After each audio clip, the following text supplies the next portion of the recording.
चलाकर छोड़ दिया। अब मुझे ये बताइए कि अरेबियन सी से जो ब्रांच से जो बारिश होती है वो बारिश किस तरफ होती है? अरेबियन सी ब्रांच से जो बारिश होती है वो किस तरफ होती है? Waste India.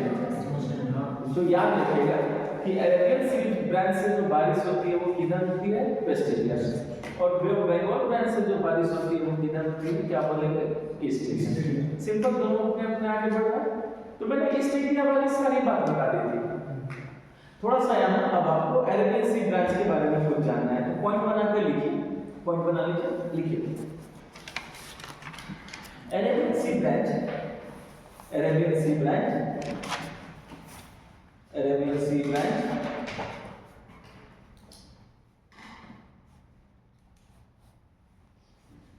causes rainfall, Arabian Sea branch causes rainfall in western India, in western India, in western India। Clear हो गया? तो सिंपल सी बात है, अगर आपसे पूछा जाएगा अरेबियन सी ब्रांच कहाँ बारिश कराती है तो क्या बोलिएगा? वेस्टर्न।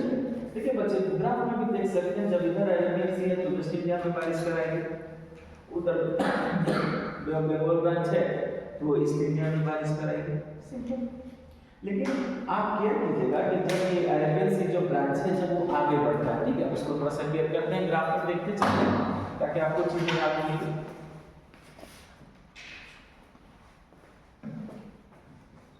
हाँ, यहाँ पर देखिएगा, ये ब्रांच है अरेबियन सी ब्रांच, वेस्ट इंडिया में बारिश करा के आगे बढ़ रहा है, बढ़ते बढ़ते गुजरात में पहुंचेगा, राजस्थान में पहुंचेगा। ठीक, लिखिए, when this branch enters in Rajasthan, when this branch enters in Rajasthan, उसी में आगे लिखिए, when this branch enters in Rajasthan, उसी में आगे लिखते चलिए, when this branch enters in Rajasthan, when this branch enters in Rajasthan, जब ये ब्रांच कहाँ एंटर करता है? राजस्थान।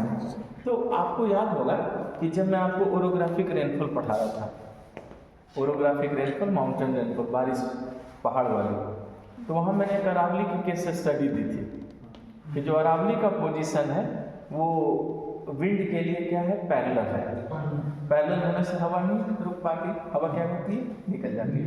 तो यही आपने लिखा कि जब ये राजस्थान में इन करती है तो जो पोजीशन है अरावली माउंटेन का, इसके क्या हो जाता है? पैरेलल हो जाता है। लिखेंगे, the position of Aravalli is parallel of this branch, the position of Aravali is parallel, the position of Aravali is parallel of this branch, it's parallel of this branch, is parallel of this branch। यानी जो अरावली है वो इस branch का क्या हो जाता है?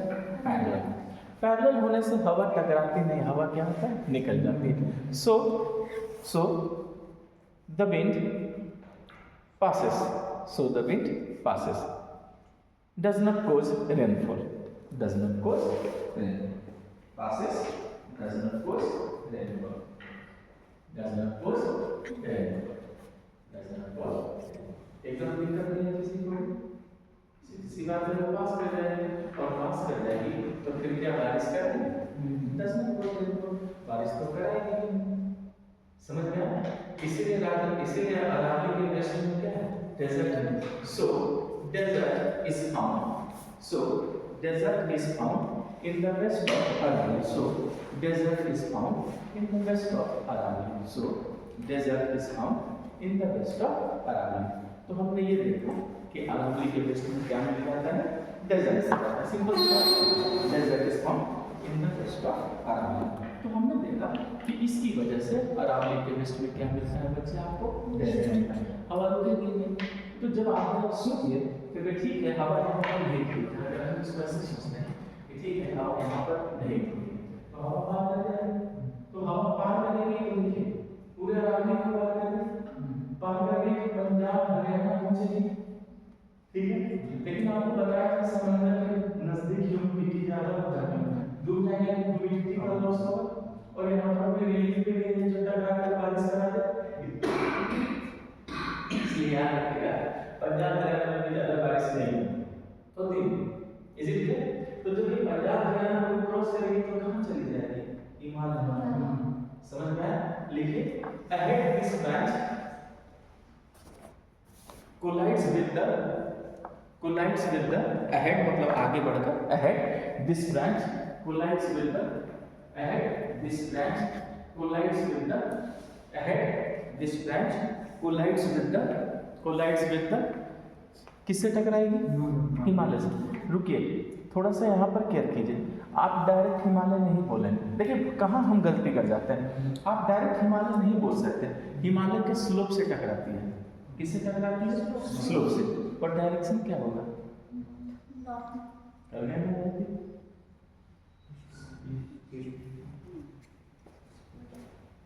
देखिए ब्रिज चल रही है हिमालय टकरा है, तो हिमालय का इधर वाला स्लोप से टकराएंगे, तो ये कौन सा स्लोप है? साउथ। नॉर्थ तो उल्टा हो गया, ऊपर हो गया, इतनी गलती नहीं करेंगे। किस स्लोप से टकराएंगे? लिखिए, समझ में आया? वही ये चीज जानेगा, लिखिएगा collides with the southern slope of Himalayas, southern slope of Himalayas, Himalaya के साउदर्न स्लोप से टकराती है, southern slope of Himalayas and causes heavy rainfall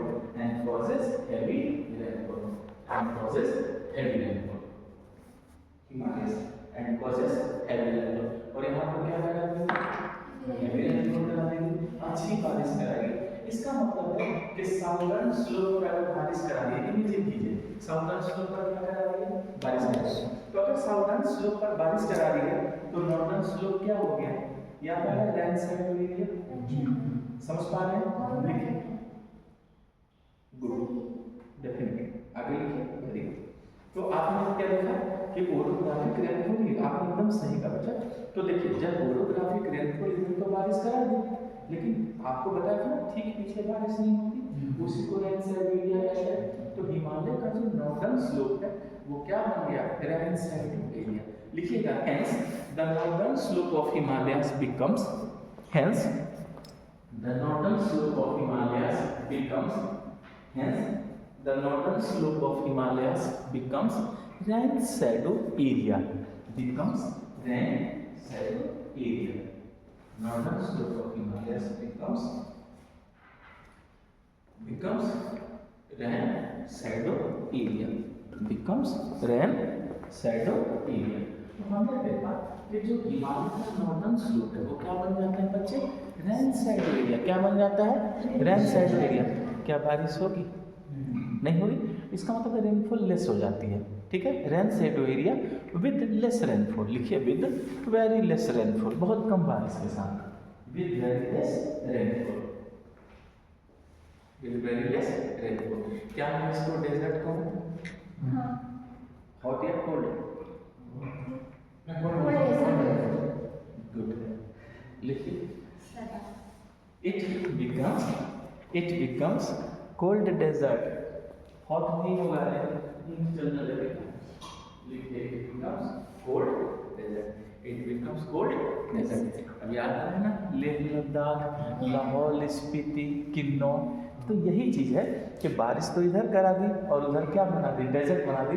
इसलिए लद्दाख में -20 cm बारिश हो जाती है। कितना? -20। और जैसलमेर में भी -20। तो जैसलमेर हॉट डेजर्ट हो गया और हिमालय क्या हो गया? कोल्ड डेजर्ट हो गया। तो डेजर्ट का मतलब कभी भी ये नहीं सोचिएगा कि डेजर्ट का मतलब रेगिस्तान या ऊंट से होता है। डेजर्ट का मतलब तो मैंने आपको, मेरा तो पहला क्लास में यही कॉन्सेप्ट पर मैंने आपको डेमो में जो सिखाया था, यही बताया था कि डेजर्ट टेम्परेचर के बेस पर बन गया। तो जहाँ बारिश कम हो रही है, इवेपोरेशन ज़्यादा है, आप उसको डेजर्ट कहेंगे। तो ये पूरा का पूरा क्या बन गया? ये पूरा का पूरा डेजर्ट हो गया। आई का समझ? ठीक। तो ये तो आपने इस ब्रांच को देखा। दूसरी बात है, थोड़ा सा यहाँ पर आप लोग कैसे फोकस कीजिएगा कि ये ब्रांच को यहाँ बारिश करा दी, लेकिन ये जो बॉब ब्रांच है वो तो इस एरिया में इन करेगा। तो इस एरिया से इन करके किधर जाएगा? वेस्ट की ओर। दिख रहा है? वेस्ट की ओर। तो जब ये इधर से इन करके वेस्ट की ओर जाएगा तो रेनफॉल का क्वांटिटी क्या होगा? कम होगा। यहाँ तो ज़्यादा बारिश होगी, तो जैसे जैसे इधर जाएगा रेनफॉल क्या होता रहेगा? कम होता रहेगा। अब ये दोनों ब्रांच आपस में कहाँ टकरा रहे हैं? हिमालय भी बोल रहे हैं, इसलिए तो हिमालय में जमकर बारिश हो जाती है। तो याद रखिएगा ये दोनों ब्रांच कहाँ टकरा रहा है, हिमालय में। और किस स्लोप पर, साउदर्न, इसीलिए साउथ में खूब बारिश है और नॉर्थ में बारिश नहीं हो पाती। देखिएगा पॉइंट बना के लिखिएगा, Bob branch, Bob branch, Bob मतलब बे ऑफ बंगाल, ठीक है, कंफ्यूज नहीं होइएगा बच्चे। Bob branch, Bob branch, Bob branch enters in eastern India, enters in eastern India, enters in eastern India and causes rainfall, and causes rainfall. Enters in eastern India and causes rainfall, and causes rainfall. Okay, when it moves towards west, when it moves towards west, when it moves towards west, किधर जा रहा है, waste की ओर, rainfall decreases, rainfall decreases. ये आपको समझना है कि इसमें ज्यादा बारिश हो रही है तो अंदर पर घटती जाएगी। फिर लिखिएगा ahead this branch meets with, ahead this branch meets with, ahead this branch meets with, meets मतलब मिलना, meets with Arabian Sea branch, meets with Arabian Sea branch, meets with Arabian Sea branch, meets with Arabian Sea branch, ठीक है। इन हिमालयास, इन हिमालयास, हिमालयास में मिलती है, causes rainfall, and causes rainfall, and causes rainfall, and causes rainfall। आपको पूरी बात समझ में आ चुकी है। तो देखिए इस तरीके से क्या हो रही है, बारिश हो रही है। सिंपल सी बात है कि अगर ये दोनों ब्रांच इस तरह से जाएंगे, हिमालय के गोल में मिलेंगे, हिमालय के गोल में मिलेंगे तो बारिश तो होगी। तो हिमालय के साउदर्न स्लोप में ऐसी बारिश होती है, बट लेकिन अगर आप जस्ट ऑपोजिट देखेंगे तो फिर बारिश होगी नहीं। यहाँ तक एकदम क्लियर हो गया, ठीक है। अब एक पॉइंट बनाकर लिखिए और इसको इम्पोर्टेंट का मार्क लगा दीजिएगा। अभी जो पॉइंट दे रहा हूँ इसमें इम्पोर्टेंट का मार्क लगाइएगा, ठीक है। लिखिएगा the quantity and duration of rainfall, the quantity and duration of rainfall, the quantity and duration of rainfall, the quantity and duration of rainfall. क्या समझे इस लाइन से, quantity and duration of rainfall, यानी rainfall का duration और quantity मतलब मात्रा और समय, ठीक है। लिखा आपने डिक्रीजेस, उसके बाद लिखिए डिक्रीजेस, डिक्रीजेस, डिक्रीजेस, डिक्रीजेस, ठीक है। अभी हम सब लोग क्या करेंगे, मैंने आपसे कहा है quantity and duration of rainfall, quantity and duration of rainfall, यानी रेनफॉल का क्वांटिटी और रेनफॉल का ड्यूरेशन किस ऑर्डर में, डिक्रीज, घटते हुए। तो मैं अब आपको बता रहा हूँ घटते हुए ऑर्डर क्या है। चलिए पहला पॉइंट बनाइए, इसके अंदर पहला पॉइंट बनाइए और लिखिए south to north, south to north. क्या आप में से कोई बताएंगे क्या समझ, साउथ टू कम होगा और उसकी भी कम होगा, यानी ज्यादा बारिश कहाँ होगी, साउथ में, और जैसे जैसे नॉर्थ में जाएंगे तो बारिश भी कम होगी और बारिश की क्वांटिटी भी कम होगी। वो जो नक्शा है वो यही शो कर रहा है, तो प्लीज इसको बनाइएगा जो मैंने बताया, ठीक है। ऐसा दूसरा पॉइंट बनाइए, दूसरा पॉइंट मतलब पहला बताइए किधर से किधर तक है, दूसरा लिखिए west to east, west to east, west to east. इसका मतलब क्या हो गया कि जब आप वेस्ट से इधर जा रहे हैं ईस्ट की ओर तो भी बारिश की मात्रा क्या हो रही है, कम हो रही है। देखिए इसका बहुत सीधा सा लॉजिक है, इसको समझने की कोशिश कीजिएगा। यहाँ ये वेस्ट ऑफ ईस्ट तो यहाँ वेस्टर्न घाट पे तो जब ये टकराएगा तो बारिश यहाँ पे आ जाएगा और अगर बारिश कम हो जाए, आगे समझ में वही वेस्ट ईस्ट है। जो तीसरा पॉइंट लिखिए east to west, east to west. अगर आप ईस्ट से लेकर वेस्ट में भी रहेंगे तो भी बारिश क्या होगी, घटती जाएगी। बारिश क्या होगी बच्चे, घटती जाएगी। तो थोड़ा सा यहाँ पर आप लोग केयर कीजिए और इसको समझने की कोशिश कीजिएगा, ठीक है। ये देखिए मान लीजिए ये साउथ इंडिया मैंने बनाया, तो जब आप नीचे से ऊपर की ओर जा रहे हैं तो भी बारिश घट रही है, आप इधर से इधर जा रहे हैं तो भी बारिश घट रही है, इधर से इधर जा रहे हैं तो भी बारिश घट रही है। तो क्या आपको लगता है कि साउथ इंडिया के मिड पार्ट में बारिश घट रही है? इधर उधर जमकर बारिश हो रही है। तो जहाँ मिड पार्ट में बारिश घट रही है, क्या इसको ड्राई बेल्ट नहीं बोलेंगे, सूखा एरिया नहीं बोलेंगे?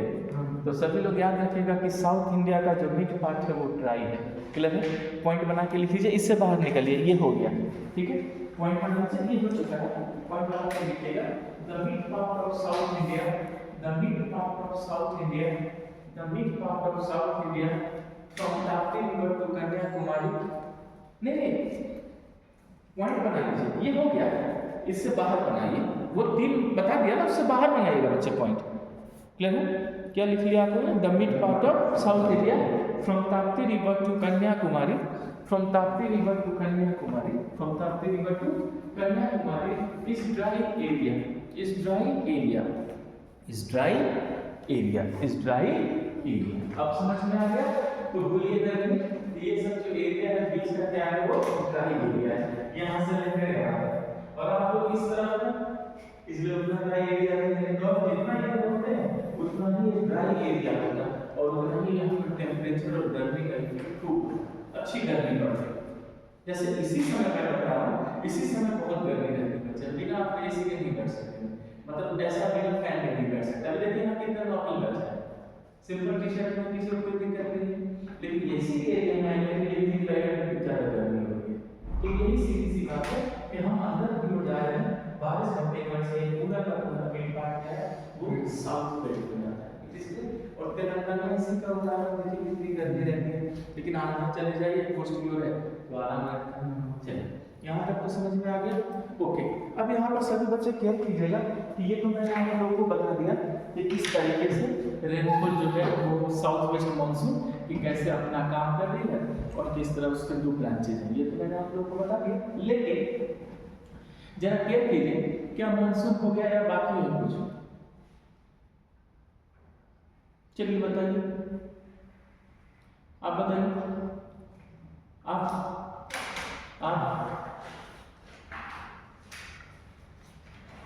बड़े भाई कुछ बाकी है, हो गया? कहाँ खोए हुए? अच्छा, ड्रॉइंग बना रहे हैं, आप प्लीज बोलिए।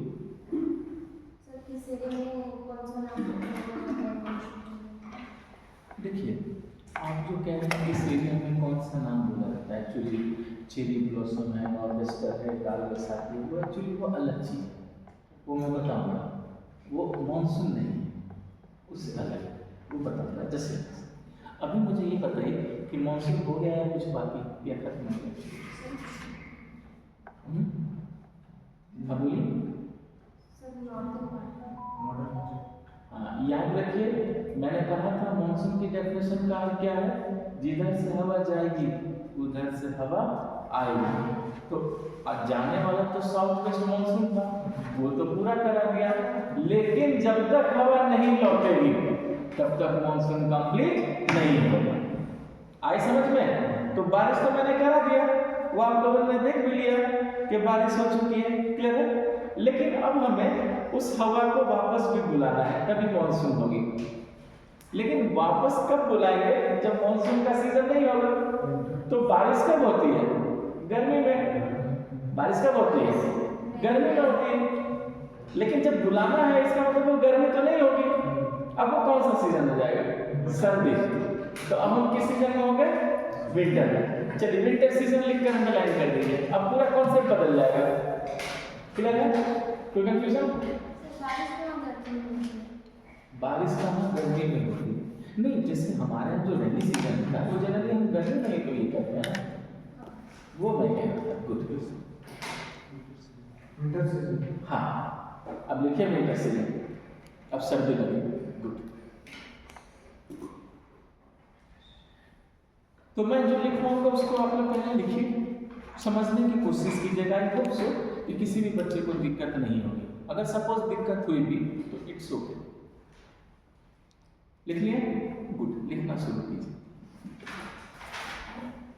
विंटर सीजन, ठीक है। चलिए आप ही लोग से शुरुआत करते हैं। चलिए बताइए बड़े भाई, विंटर सीजन में सूरज कहाँ है? ऊपर,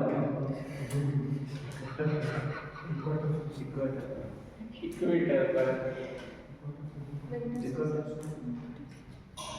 अगर आपके यहाँ विंटर सीजन है तो सन कहाँ है अभी? आप नॉर्थ में, साउथ में है।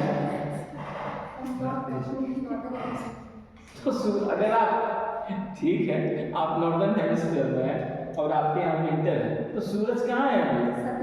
तो यही तो बोलना था, ऊपर कहाँ है बड़े भाई, लिखो। मतलब आप क्या चाहते हैं? वो जो बगल के घर में बड़ी सी टंकी है उसमें कूद जाऊं और यहाँ नल से निकल जाऊं?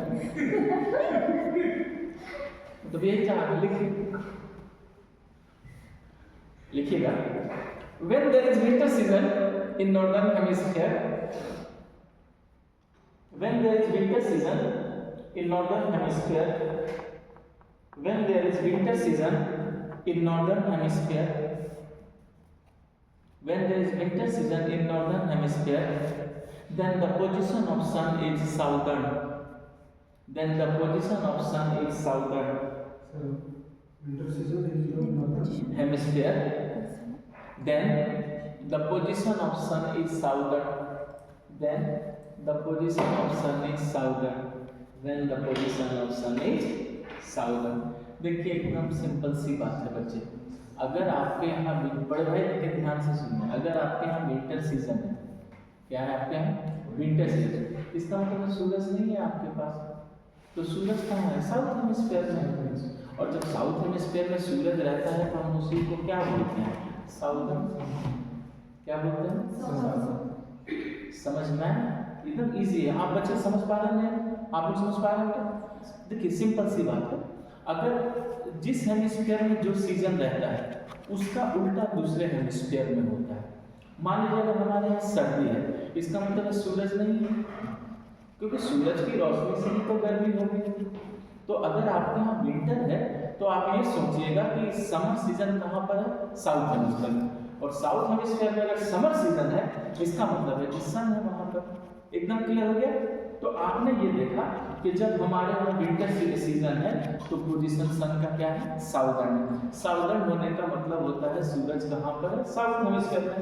तो अब मुझे ये बताइए कि टेम्परेचर कहाँ जाता होगा? साउथ हेमिस्फीयर में। तो समर सीजन कहाँ होगी? South hemisphere. कोई दिक्कत नहीं, एकदम सिंपल लिख लीजिए। So there is summer season in southern hemisphere. So there is summer season in southern hemisphere. So there is summer season in southern hemisphere. So there is summer season in southern hemisphere. So there is summer season in southern hemisphere. इसका मतलब है कि southern hemisphere में कौन से season? Summer season. कोई दिक्कत नहीं, ठीक। फिर वापस अब अपने हेमिस्फीयर में लौटिए। हम लोग तो नॉर्थ हेमिस्फीयर के लोग हैं, तो नॉर्थ हेमिस्फीयर में विंटर है, इसका मतलब टेम्परेचर कम है ज्यादा है? कम है, कोई दिक्कत नहीं, एकदम क्लियर हो गया। तो जब नॉर्थ हेमिस्फीयर में टेम्परेचर कम है तो नॉर्थ हेमिस्फीयर में हमारा देश भारत है, तो मैं तो भारत का भूगोल पढ़ा रहा हूँ, ज्योग्राफी ऑफ इंडिया पढ़ा रहा हूँ, तो मुझे तो सिर्फ इंडिया की बात करनी है। तो क्या मैं कहूँ कि इंडिया में भी विंटर सीजन है? इसका मतलब इंडिया में अगर विंटर सीजन है तो टेम्परेचर क्या है? कम। कोई दिक्कत नहीं, लिखिएगा। There is winter season in India. There is winter season in India and Mid Asia. India and Mid Asia. India and Mid Asia.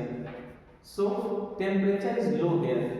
So temperature is low here. So temperature is low here. So temperature is low here. So temperature is low here. So temperature is लो। अब ध्यान से सुनिए, मैंने भारत और mid Asia को एक साथ बोल दिया। हाँ देखिए, आप इंडिया बोलिए, मिड एशिया बोलिए, दिक्कत नहीं होगा। कारण क्या है कि अगर हम नक्शे को ध्यान से देखेंगे तो भारत एक तरह से मिड एशिया से लैंड से पूरा कनेक्ट है। तो इंडिया बोलिए, मिड एशिया बोलिए, देखिए हर जगह यही होगा, हर जगह विंटर सीजन है। तो आपने देखा कि भारत में और मिड एशिया में क्या है? Winter season. इसका मतलब टेम्परेचर क्या है? लो है। क्या मैंने ये बताया क्या आप लोगों को? हाँ, टेम्परेचर इज लो है। अगर टेम्परेचर लो है तो प्रेशर क्या हो जाएगा? हाई। तो क्या मैं कहूँ कि इंडिया और मिड एशिया दोनों में हाई प्रेशर डेवलप हो चुका है, लिखेंगे। So there is high pressure centre developed, so there is high pressure area developed, so there is high pressure area developed, so there is high pressure area developed in, so there is high pressure area developed in India and Mid Asia, developed in India and Mid Asia, developed in India and Mid Asia। तो आपने देखा कि India और mid Asia में क्या develop हो गया? High pressure area. कोई दिक्कत नहीं, देखिए एकदम सिंपल लॉजिक है, किसी को कोई दिक्कत नहीं, ठीक है। चलिए अगर कोई दिक्कत नहीं है तो मैं ग्राफिक करता हूँ, इस ग्राफिक को भी ध्यान से देखिए। यही ग्राफिक आपका टीचर बन जाएगा और आपको सब समझा देगा, यकीन मानिए मेरी कोई नीड नहीं है। और देखिए मैं अभी भी बोल रहा था, आप लोग मेंटली इतने स्ट्रांग हो गए हैं कि मेरी बात में कोई नीड नहीं है। अब आप लोगों को मैंने सही ट्रैक पे ला दिया है, अब चलना है आपको आगे, समझ में? मेरा काम यही था, आपको बस ट्रैक पर लाना है, छोड़ देना है। अब आप लोग चलिए, तो वही चीज है। अब देखिए कितना इजी है इसको समझना, कोई नीड नहीं है कि मैं आगे आपको पढ़ाऊं तो आप समझेंगे, इजी है। देखिए बेटा ये इक्वेटर यहाँ समझिए, ये क्या है? इक्वेटर। तो इक्वेटर में हम इसका चेंज करते हैं, इक्वेटर में क्या चेंज करता है? हेमिस्फीयर। तो यहाँ पर कौन सा हेमिस्फीयर है? नॉर्थ। यहाँ पर क्या है? साउथ। ठीक, नॉर्थ में कौन सा सीजन है? विंटर। साउथ में कौन सा सीजन है? समर। क्यों? क्योंकि सन की पोजीशन क्या है यहाँ पर? साउथर्न है। साउथर्न कहने का मतलब है सन का मतलब है साउथ हेमिस्फीयर में। तो जब साउथर्न है इसका मतलब यहाँ टेम्परेचर क्या है? हाई है। टेम्परेचर क्या है? हाई है। और जब नॉर्थ हेमिस्फीयर और यहाँ विंटर सीजन है, इसका मतलब है यहाँ पे टेम्परेचर क्या है? कम है। देखिए कोई दिक्कत नहीं, कितना इजी लॉजिक। ठीक, अच्छा अब अगर मैं यहीं पर क्या करूं कि भारत का भी अगर मैं नक्शे को बना दूंगा, ये देखिए, चलिए ये भारत के ऊपर पूरा मिड एशिया है, इसका मतलब है भारत के ऊपर भी विंटर सीजन है, तो टेम्परेचर क्या है? कम है। टेम्परेचर कम है तो प्रेशर क्या है? हाई है। इसका मतलब है पूरे भारत और मिड एशिया के ऊपर क्या डेवलप हो चुका है? High pressure. क्या डेवलप हो चुका है? High pressure. इजी, कोई दिक्कत नहीं, ठीक। लेकिन अब तुरंत आ जाते हैं साउथ हेमिस्फीयर में, ठीक है। अब आप सोचिए कि भारत के नीचे साउथ हेमिस्फीयर में क्या है, बताइए? Indian ocean. क्या है? Indian ocean. क्लियर है? तो आयु मतलब इंडियन ओशियन। तो जब भारत के नीचे यहाँ पर इंडियन ओशियन है, तो इंडियन ओशियन में कौन सा सीजन है? समर सीजन है। तो टेम्परेचर हाई है या लो है? हाई है। इसका मतलब इंडियन ओशियन में टेम्परेचर क्या है? हाई है। कोई दिक्कत नहीं, पैराग्राफ चेंज करके लिखिएगा। In this period there is summer season, in this period there is summer season in southern hemisphere, in this period there is summer season, in this period there is summer season in southern hemisphere, there is summer season in southern hemisphere। एकदम simple हो गया। तो southern hemisphere में क्या है बच्चे? Summer season. और southern hemisphere में कौन है? Indian ocean. इसका मतलब इंडियन ओशियन में टेम्परेचर क्या होगा? हाई हो जाएगा। लिखिएगा, so there is high temperature in Indian Ocean, so there is high temperature in Indian Ocean, so there is high temperature in Indian Ocean. तो इंडियन ओशियन में भी टेम्परेचर क्या हो गया? हाई हो गया। कोई दिक्कत नहीं है, ठीक। तो जब टेम्परेचर इंडियन ओशियन का हाई हो गया तो प्रेशर क्या हो गया? लो हो गया। तो इंडियन ओशियन के ऊपर क्या डेवलप हो गया? लो। देखा आपने, टेम्परेचर इज हाई है, so pressure is low, so pressure is low and low pressure centre develop here, pressure is low and low pressure centre developed here, pressure is low and low pressure center is developed here, low pressure center is developed here, low pressure center is developed here। तो यहाँ पर क्या develop हो जाता है बच्चे? एक low pressure का सेंटर यहाँ पर डेवलप हो जाता है। कोई दिक्कत नहीं, लेकिन जब सामने लो प्रेशर का सेंटर डेवलप हो गया और नॉर्थ हेमिस्फीयर में क्या डेवलप हो गया? High pressure. अब हवा किधर से किधर चलती है? Low pressure high pressure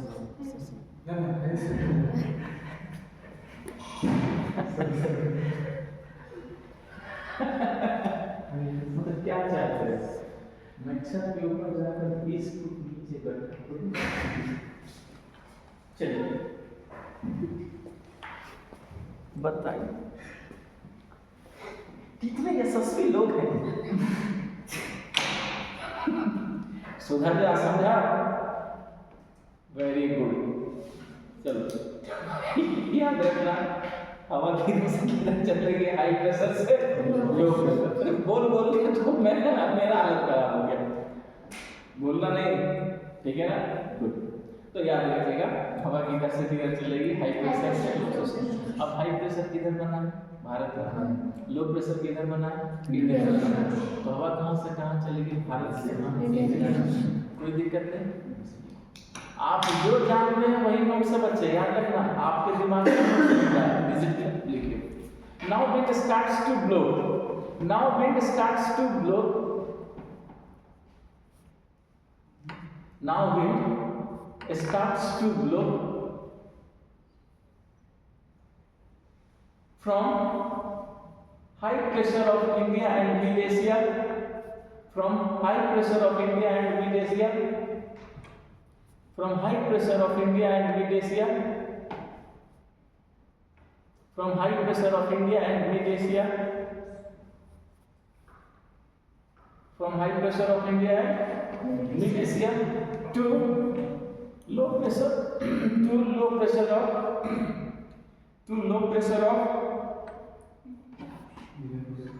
very good to the low pressure of Indian Ocean. Low pressure of Indian ocean. Clear हो गया? तो इंडियन ओशियन के लो प्रेशर की ओर चलेगा, ठीक है? ओके, तो विंड ने चलना शुरू कर दिया, कोई दिक्कत नहीं। चलिए बोर्ड पर देखिए सभी लोग कि विंड ने चलना शुरू कर दिया, लेकिन एक ही मिनट, एक क्वेश्चन तुरंत दिमाग में एक क्वेश्चन आया कि चलिए विंड तो चलेगा हाई प्रेशर से लो प्रेशर, जो आपने लिख भी लिया, लेकिन क्या अर्थ के रोटेशन का इफेक्ट पड़ता है? पड़ता तो है। तो केयर कीजिएगा, अर्थ किधर से किधर मूव कर रही है? West to east. तो जब हवा हाई से लो की ओर चलेगा और अर्थ ऐसे मूव कर गई तो हवा तो ऐसे छूटेगा,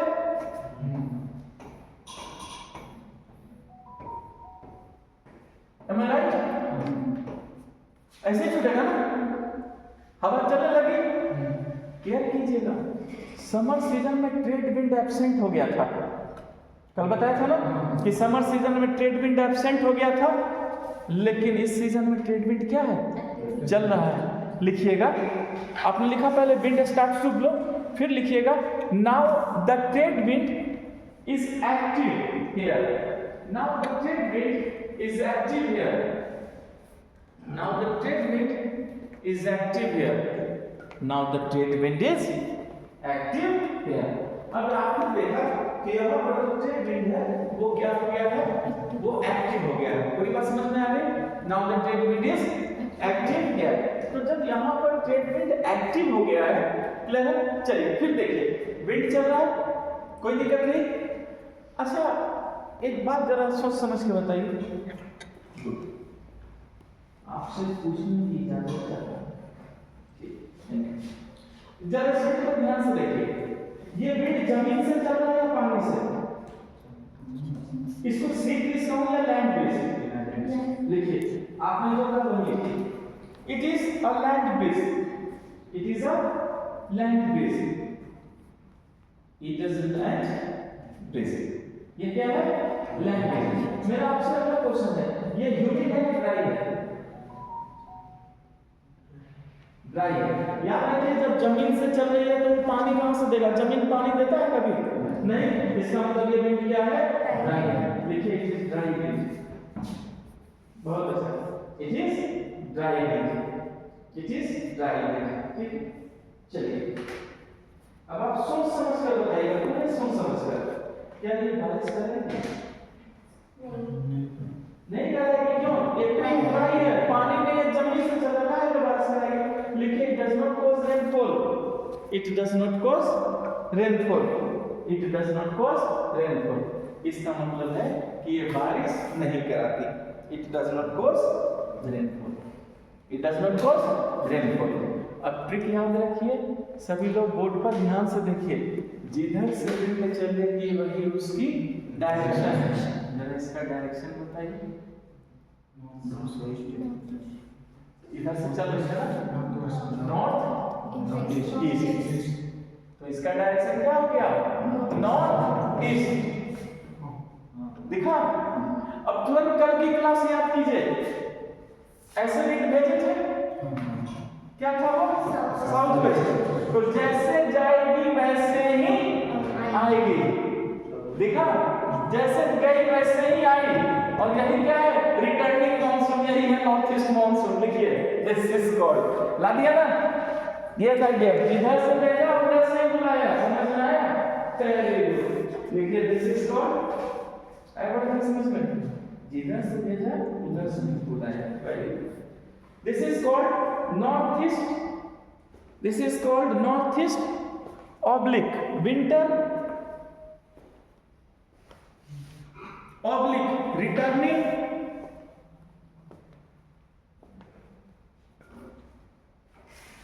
ऑब्लिक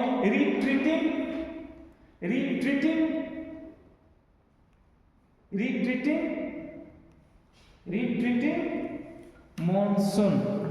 retreating मॉनसून, यही है बच्चे नॉर्थ ईस्ट मॉनसून। क्या इस मॉनसून से बारिश होती है? नहीं। इसलिए देखिए तो विंटर सीजन में बारिश नहीं होती। छाप दीजिए फोटो, देखिए सामने ला दिया। कुछ नहीं था, जो आपको अभी तक मैंने पढ़ाया है उन सारे कॉन्सेप्ट्स को जोड़ करके ही मैंने आपको पढ़ा दिया बच्चे। सर विंटर सीजन में हाँ बोलिए। हाँ थोड़ा थोड़ा बारिश होती है, हाँ डेफिनेटली। लेकिन जरा सोचिए कि जो शिक्षक आपको पढ़ा रहे हैं वो कितना सफेद व्हाइट एशियन पेंट झूठ बोल रहे हैं कि इससे बारिश नहीं होती। फिर वो कह रहे हैं थोड़ा थोड़ा, फिर ये कह रही है तमिलनाडु। जब टीचर साफ कह रहा है कि इससे बारिश नहीं होती, फिर कहेगा थोड़ा थोड़ा। समर में हाँ होती, लेकिन जरा देखिए इस बकवास टीचर को, ये साफ कह रहा है बारिश इससे नहीं होती। भाई सिंपल सी लॉजिक है, जमीन से हवा चलने तो पानी कहाँ से आएगा? अरे मेरे कहने से थोड़ी होगा। जमीन से जब चल रही है तो फिर पानी कहाँ से आएगा? लॉजिक आपको आप ही की बात में आप फंस गए। होता है क्या कीजिए? तो बड़े भाई कोई सॉल्यूशन? चलिए आज फिर मैं आगे पूरे समाज के सामने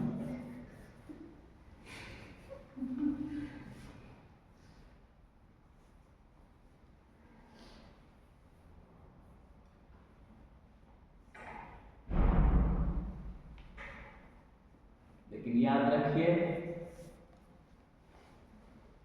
हार तब नहीं होती जब आप हार जाते हैं, हार तब होती है जब आप मान जाते हैं कि आप हार गए। मैंने माना नहीं। समझ में आया? ठीक है, सबने छाप लिया फोटो? गुड। ये बच्चे ऐसे साइड में बनाए थे, इस ग्राफ का ये हिस्सा नहीं है, ठीक है? ये इस ग्राफ का हिस्सा नहीं है। गुड।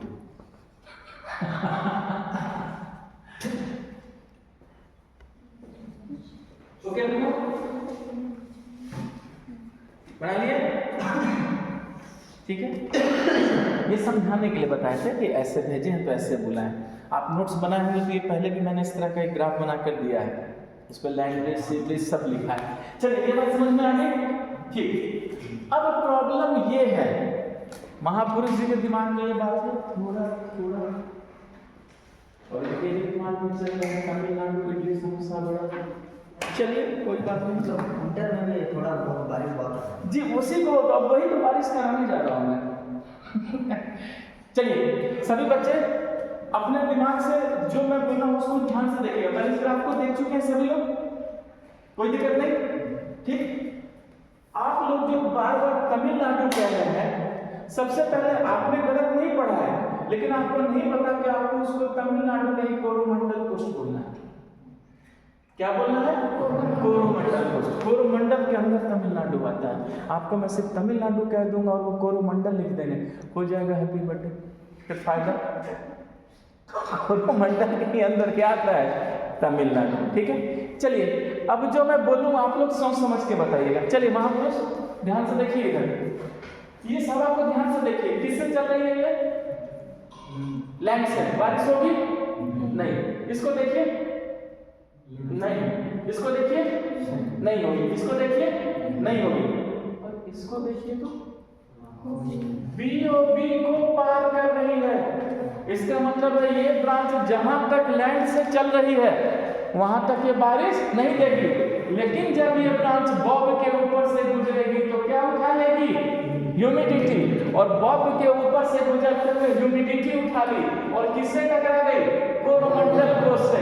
इसलिए कोरोमंडल कोस्ट में विंटर सीजन में Lofty monsoon north east monsoon से क्या होती है? बारिश। लिखिए, लाती है ना, ये होता है थोड़ा लिखिए।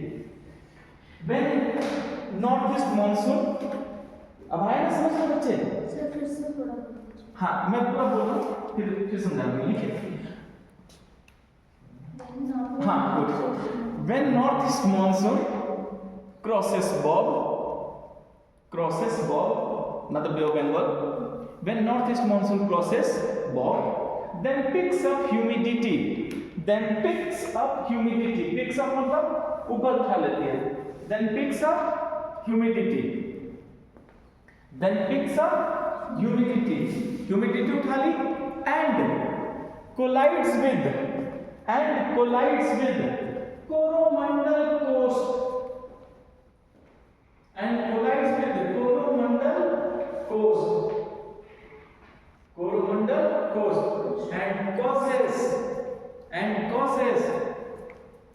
causes winter rainfall in the month of October-November. Causes winter rainfall in the month of October-November. In the month of October-November. In the month of October-November. Winter rainfall in the month of October-November. In the month of October-November. अब समझ में आया? तो सभी लोग इस बात को प्लीज याद रखिएगा कि भारत में अक्टूबर और नवंबर में कोरोमंडल कोस्ट पर साउथ इंडिया का बारिश होती है।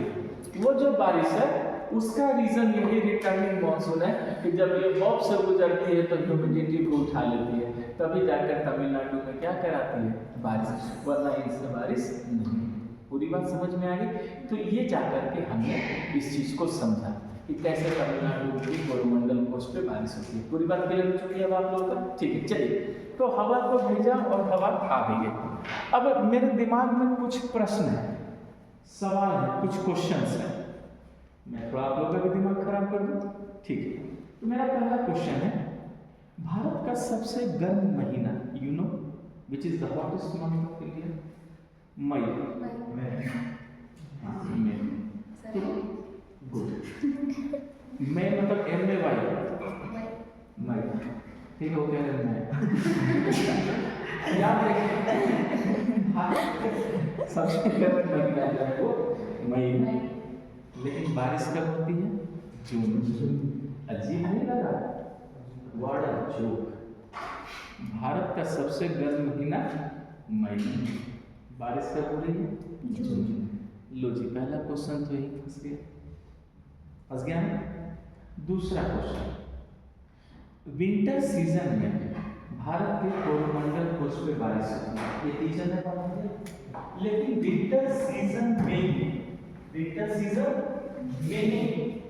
भारत के नॉर्थ वेस्ट पार्ट में भी बारिश होती है। सुन लीजिए, विंटर सीजन में ही भारत के नॉर्थ वेस्ट पार्ट में भी क्या होती है? बारिश होती है। गुड। क्यों? लोग क्वेश्चन फंस गया ना। टीचर यहाँ पढ़ा रहा है कि कोरोमंडल कोस्ट पे बारिश होगी। कहाँ पर होगी बारिश? कोरोमंडल कोस्ट पे बारिश होगी। और जबकि जाड़े में नॉर्थ वेस्ट इंडिया में भी बारिश होती है। लो, वहां तक तो ये मानसून नहीं गई है, तो फिर वहां पर कैसे बारिश होगी? दो क्वेश्चन फंस गया। तीसरा क्वेश्चन, क्या कारण है कि विंटर सीजन में ही हिमालय में बर्फबारी होती है? केयर कीजिएगा, हिमालय में बर्फबारी कब होती है? हमेशा विंटर सीजन। तो क्या कारण है कि हिमालय में विंटर सीजन में ही क्या होती है? बर्फबारी। लो, तीसरा क्वेश्चन। चौथा क्वेश्चन, नॉर्थ इंडिया के मैदान में कूल वेव, शीत लहर विंटर में ही क्यों चलती है? लीजिए, चार क्वेश्चन। पांचवा क्वेश्चन, आप लोगों ने सुना होगा कि आपके यहाँ लू भी चलती है। तो जब भी बारिश होता है ठीक उसके पहले लू चलने का क्या कारण है? इतने सारे प्रश्न हैं हम आपके दिमाग में, और उस क्वेश्चन का आंसर आपको मैंने जितना पढ़ाया है आपको जानकर खुशी होगी, उससे तो नहीं बनेगा। याद रखिए, यही है बेसिक टू एडवांस लेवल का जीएस। जब हम यहाँ पहुँचते हैं तो हम ये देखते हैं कि अब ऐसे ऐसे क्वेश्चंस हैं उनका जवाब हमारे पास नहीं, क्योंकि कोरोमंडल कोस्ट में जाने में बारिश हो रही है, वो तो मानसून ने बता दिया। लेकिन नॉर्थ वेस्ट पार्ट में जो बारिश हो रही है वो भी विंटर में, वहां तो मानसून है ही नहीं, फिर वहां कैसे बारिश हो रही? तो याद रखिए सभी बच्चे, भारत एक ऐसा देश है जिसको टीचर और दुनिया ये कहते हैं कि यहाँ मानसून से बारिश होती है। मैं भी यही कहता हूँ, मैं कौन से समाज से बाहर हूँ? समझ में आया? लेकिन मैं एक बात और कहता हूँ कि भारत एक ऐसा देश है जहाँ पर सिर्फ मानसून से नहीं, नॉन मानसूनल फैक्टर भी है जिससे बारिश होती है। नॉन मानसूनल, उसमें मानसून का कोई रोल नहीं। तो देखिए, सबसे पहले अपने होराइजन को क्लियर रखिए बच्चे कि मानसून तो है ही भारत का क्लाइमेट, लेकिन भारत एक ऐसा देश है जिसमें बारिश सिर्फ और सिर्फ मानसून से नहीं होती। बारिश होने का कुछ और भी कारण है, लेकिन वो मानसून नहीं। तो आपको याद होगा कि मैंने मानसून का दो थ्योरी बताया। पहला थ्योरी था ट्रेडिशनल थर्मोडायनामिक्स थ्योरी, और दूसरा क्या था? Modern theory. चलिए हेडिंग दीजिए मॉडर्न थ्योरी। जब तक मॉडर्न थ्योरी नहीं पढ़ेंगे तब तक ऐसे प्रश्नों का आंसर कहां से आएगा? समझ में आया बड़े भाई? चलिए लिखिए मॉडर्न थ्योरी। तो आपको लगा कि बस मानसून तो खत्म हो गया, इससे कैसे करना हो जाएगा?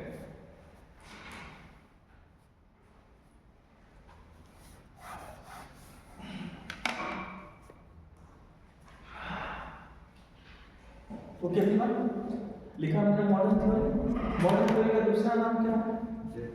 Jet stream theory. क्या है? Jet stream theory. लिखिए jet stream theory. Jet stream. सबसे पहले आप बच्चे केयर कीजिए, जब आपको क्लाइमेटोलॉजी पढ़ा रहा था तो उस समय मैंने आपको पीडीएफ भी दिया था क्लाइमेटोलॉजी का। उसमें कहा था कुछ ऐसा चीजें हैं जो आपके इस घर में पढ़ेगा उसका नोट्स बना लेंगे। देखिए आप लोगों ने नहीं किया, लेकिन मैं भी बता देता हूँ। उसमें मैंने जेट स्ट्रीम थ्योरी भी दिया है, बहुत ईजी है क्योंकि कॉन्सेप्ट सारे आपके पास है। उसका नोट्स अगर आप लोग बना लेते हैं तो अभी मुझे जेट स्ट्रीम की मेहनत करने की जरूरत नहीं थी। लेकिन मैं थोड़ा सा आपको जेट स्ट्रीम का इंट्रोडक्शन दूंगा। प्लीज घर में जाकर क्लाइमेटोलॉजी के पीडीएफ में जेट स्ट्रीम है उसका नोट्स बनाइएगा। जहां भी करेंगे तो नेक्स्ट क्लास में आप मुझसे पूछ लीजिए, कोई दिक्कत नहीं। और दिक्कत कैसे होगी जब आपके पास ऑलरेडी इतने अच्छे कॉन्सेप्ट है।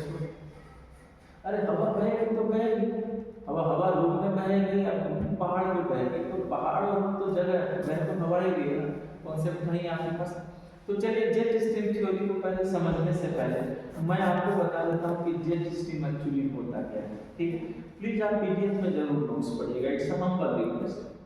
फिर मजा नहीं है, फिर मेरी मेहनत का कोई फायदा ही नहीं है। समझ में आ रहा है? गुड। लिखिए सभी लोग नोट एन और टी, नोट में लिखिए एन और टी, नोट में लिखिए।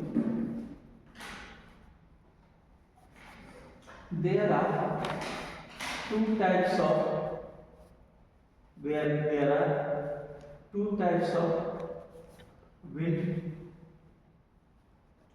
circulation on Earth.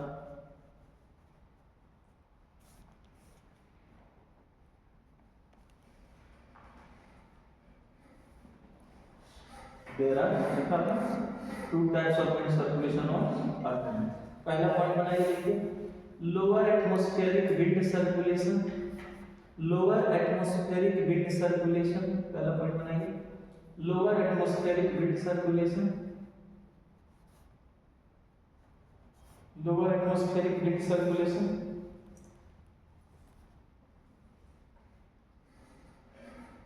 Lower atmospheric wind circulation. अब सुनिए सभी लोग, मैंने आपको विंड चैप्टर पढ़ा दिया, विंड सिस्टम पढ़ा दिया, वो पूरा का पूरा विंड सिस्टम इसके अंदर आ गया, यानी वो लोअर एटमॉस्फेरिक था। तो इसके आगे डैश लेके लिखिए विंड सिस्टम, उसी के आगे डैश लेके लिख लीजिए विंड सिस्टम। और घर में जो आप गुजरे जमाने में विंड सिस्टम मुझसे पढ़े हैं, वो नोट्स कहीं धूल खा रहा होगा, तो एक कपड़ा लेकर उसके धूल को झाड़ कर नोट्स को लीजिए, ठीक है। दूसरा लिखिए अपर एटमॉस्फेरिक विंड सिस्टम, अपर एटमॉस्फेरिक विंड सिस्टम, अपर एटमॉस्फेरिक विंड सिस्टम। देखिए बार बार मैं कह रहा हूँ, आप लोगों से रिवीजन कीजिए, समझ में आया? फिर मेहनत कब आपको तो दिक्कत होगा, रिवीजन करेंगे तो मजबूत रहेंगे, नहीं मानना है कोई बात नहीं, एक ना एक दिन घंटे की बात आपको याद आएगी, तो घंटा नहीं बोलता था, रिवीजन करो। चलिए लिखा आपने अपर एटमॉस्फेरिक विंड सिस्टम, उसके आगे डैश दीजिए, डैश देके लिखिए jet stream, jet stream, jet stream.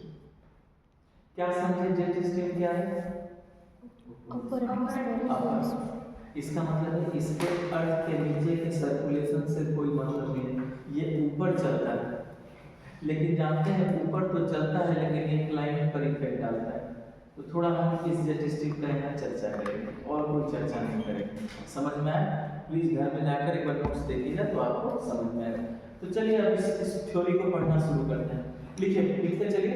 This is modern and scientific theory about monsoon, this is modern and scientific theory about monsoon, this is modern and scientific theory about monsoon, this is modern and scientific theory about monsoon,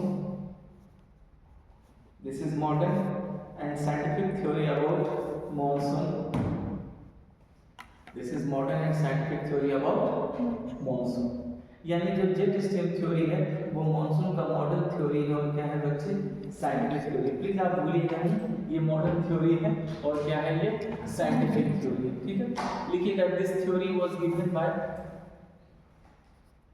this theory was given by, this theory was given by Yest and Ramanathan, and Ramanathan, and Ramanathan, and Ramanathan। तो ये जो theory है ये दो लोगों ने दिया है, दो बेरोजगार थे, एक येस्ट और एक इंडिया का रामनाथन। इन दोनों ने मिलकर एक कारनामा किया और आपको क्या दे दिया? जेट स्ट्रीम थ्योरी दे दिया। आ गया समझ में?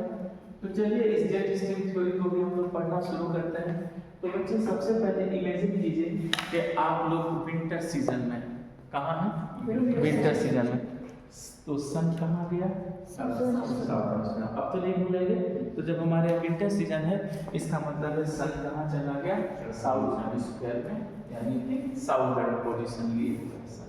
कोई दिक्कत नहीं, ठीक है। तो जो मैं मोटी मोटी बातें आपको बता रहा हूँ पहले उसको समझने की कोशिश कीजिएगा। मैं आपको प्रेशर बेल्ट पढ़ा रहा था ना, प्रेशर बेल्ट। तो मैंने कहा था ना प्रेशर बेल्ट टेम्परेचर के अकॉर्डिंग वेरिएबल है, सन को भी फॉलो करता है, जब सन साउथ हेमिस्फीयर में होता है तो सारा प्रेशर बेल्ट किधर किधर जाता है, साउथ हेमिस्फीयर, ठीक है। और जब टेम्परेचर ज़्यादा होता है तो बेल्ट की ऊंचाई भी क्या हो जाती है, बढ़ जाती है। सीधा बताया था, बस उस चीज़ को केयर कीजिएगा। तो हेडिंग दे दीजिए विंटर सीजन और लिख कर बनाइए, यानी मैं आपको यहाँ विंटर सीजन से शुरू करूँगा। विंटर सीजन लिख कर क्या बनाएंगे। और देखिए बच्चे यहाँ टेक्निकल टर्म आएगा, लेकिन टेक्निकल टर्म को समझना बहुत इजी है। हाँ दिक्कत तब होगी, इसलिए देखिए बच्चे, अगर आप रिवीजन प्रैक्टिस नहीं करेंगे तो दिक्कत होगी, लेकिन अगर मान लीजिए दिक्कत होती भी है तो वो दिक्कत टेक्निकल दिक्कत है। जब आप नोट्स की रिवीजन करेंगे तो अपने आप के लिए हो जाएगी, तो घबराना नहीं, परेशान नहीं। इसीलिए सबसे पहले आपको घबराना नहीं। तो विंटर सीजन है, तो मैं नॉर्थ हेमिस्फीयर में हूं और नॉर्थ हेमिस्फीयर में विंटर सीजन है। टेम्परेचर कम या ज्यादा, कम है, कोई दिक्कत नहीं, वेरी गुड। लिखिए when there is winter season in northern hemisphere, when there is winter season in northern hemisphere, when there is winter season in northern hemisphere, when there is winter season in northern hemisphere,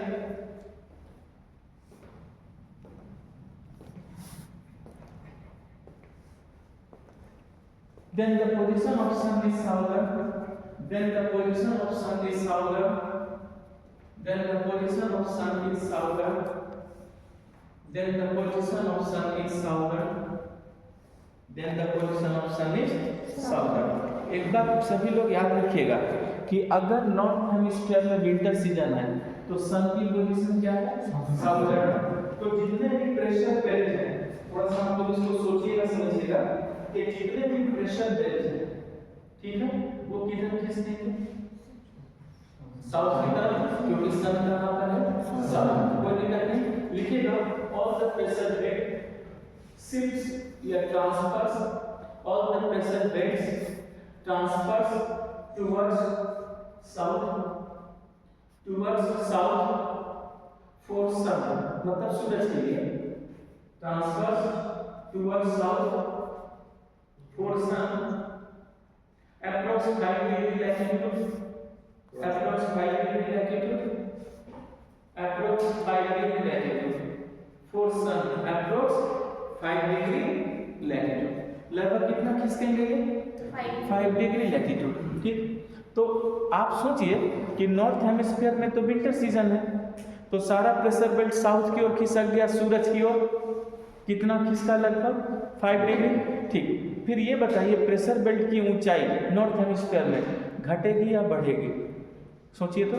pressure belt की ऊंचाई north hemisphere में घट जाएगी या बढ़ जाएगी, घट जाएगी, क्यों, क्योंकि टेम्परेचर कम है, हवा ठंडी होगी तो नीचे बैठ जाएगी। इसका मतलब है नॉर्थ हेमिस्फीयर में प्रेशर बेल्ट की ऊंचाई भी क्या होगी, नीचे हो जाएगी। वेरी गुड, लिखिएगा the altitude of pressure belt also decreases, the altitude of pressure belt also decreases in northern hemisphere, also decreases in northern hemisphere, also decreases in northern hemisphere, also decreases in northern hemisphere। तो decreases हो जाता है कहाँ पर बच्चे, northern hemisphere। तो लीजिए pressure belt की ऊंचाई में क्या होगी, डिक्रीज होगी, ठीक। बस अब देखिए यहाँ से आपको सिखाना शुरू करता हूँ, यकीन मानिए मैं जीरो से इजी कर दूंगा इस कॉन्सेप्ट को, बस आपको थोड़ा सा समझते चलना है, ठीक है। आप लोग को एक प्रेशर बेल्ट याद कराता हूँ, सब tropical high pressure belt, subtropical high pressure belt. क्या किसी भी पढ़े लिखे व्यक्ति को उसका लैटिट्यूड का पोजीशन याद है, हाँ 32 35, एकदम सटीक जवाब, 32 35, कोई दिक्कत नहीं, ठीक। अब क्या कीजिए, भारत के नक्शे को देखिए, यहाँ आपको मैंने कहा था कि भारत का नॉर्दर्न पार्ट 37 है, ठीक है, कितना है, 37 डिग्री लैटिट्यूड है, तो 30 35 तो इसी के अंदर आ गया, गुड। बस अब यहाँ क्या कीजिए और इसको समझना शुरू कीजिए, देखिए कितना इजी है। जैसे मान लीजिए यहाँ पर क्या करते हैं बच्चे, सबसे पहले मैं आपको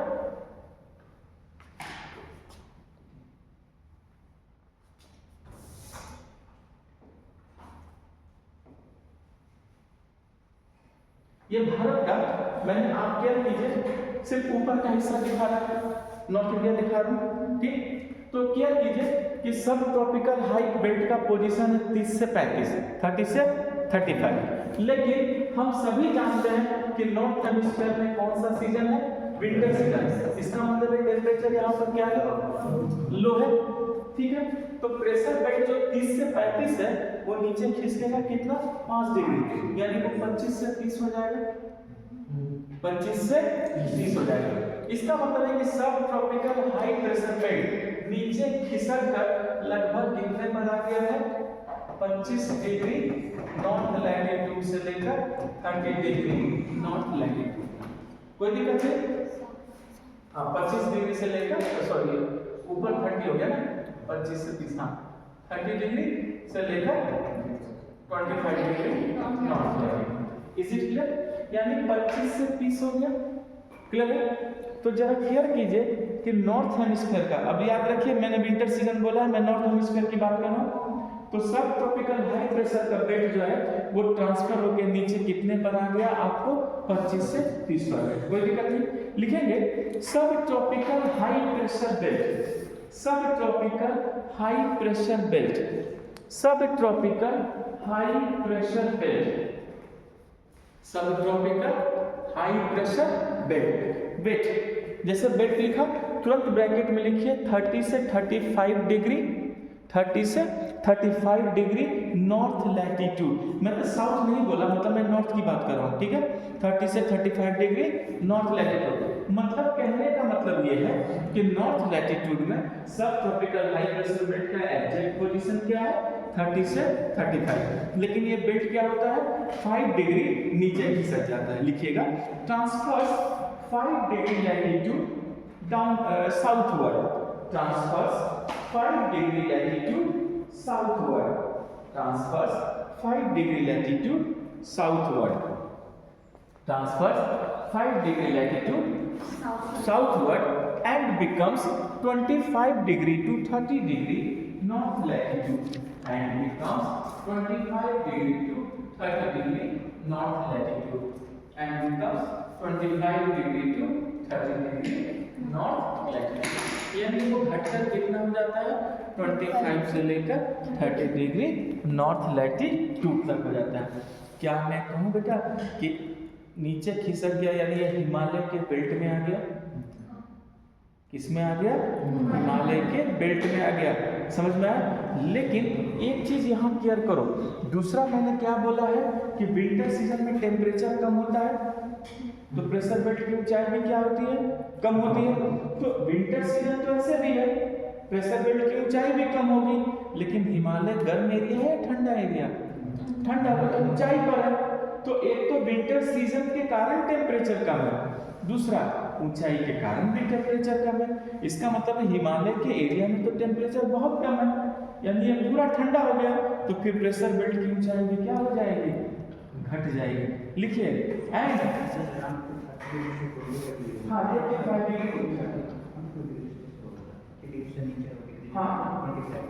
देखिए, मतलब कहने का मतलब ये है कि ऐसे सोचिए, इसका एक्चुअल पोजीशन क्या है 30 से 35, लेकिन ये खिसक कर कहाँ आ गया 25 से 30, ऐसे सोचिए, ठीक है। 25 से 30 ये खिसक कर आ गया। फिर लिखिएगा and altitude also decreases, and altitude also decreases, and altitude also decreases. और इसका एल्टीट्यूड भी क्या हो जाता है बच्चे, डिक्रीज हो जाता है, एंड एल्टीट्यूड आल्सो डिक्रीजेस। अब एल्टीट्यूड डिक्रीज हो गया तो क्या मैं कहूँ ये हिमालय माउंटेन से टकरा जाएगी, समझ में आया। लिखिए and it collides with Himalaya mountain region, यह सीधे लिखिए and it collides with Himalaya mountain system, and it collides with Himalaya mountain system. इसका मतलब ये हो गया बच्चे कि ये हिमालय माउंटेन सिस्टम से क्या हो गया, कोलाइड, टकरा गया। यहाँ तक तो आप लोग को समझ में आ चुका है। तो हमने देखा कि ये हिमालय माउंटेन सिस्टम से क्या हुआ, टकरा गया, कोई दिक्कत नहीं। अब ये हिमालय माउंटेन सिस्टम से टकरा गया तो टकराने से क्या होता है, कोई फर्क नहीं पड़ता। लेकिन याद रखिए अब यहाँ पर आएगा जेट स्ट्रीम, क्या आएगा, जेट स्ट्रीम। इसी प्रेशर बेल्ट के सहारे ऊपरी एटमॉस्फेयर में ही जेट स्ट्रीम चलता है, क्योंकि मैंने क्या बोला था, जेट स्ट्रीम नीचे का नहीं ऊपर की हवा है।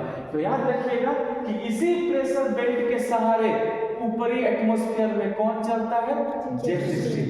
लिखिए, अब जो पूरा नाम लिखवा रहा हूं एकदम याद रखिएगा बच्चे, एज इट इज लाइन मिल जाएगा, एज इट इज। लिखिए, सब tropical westerlies jet stream, underline कर लीजिएगा, ये पूरा नाम है, सब ट्रॉपिकल वेस्टर्लीज जेट स्ट्रीम, सब ट्रॉपिकल वेस्टर्लीज जेट स्ट्रीम। समझ में आया बेटा? सब tropical westerlies jet stream moves along with this belt, moves along with this belt, कौन सा बेल्ट? वही सब tropical high pressure belt, along with this belt। क्या आप में से कोई भी बच्चा मुझे इस जेट स्ट्रीम का डायरेक्शन बता सकता है? अगर पूछ दिया किस दिशा से किस दिशा में चल रहा है तो क्या बोलिए?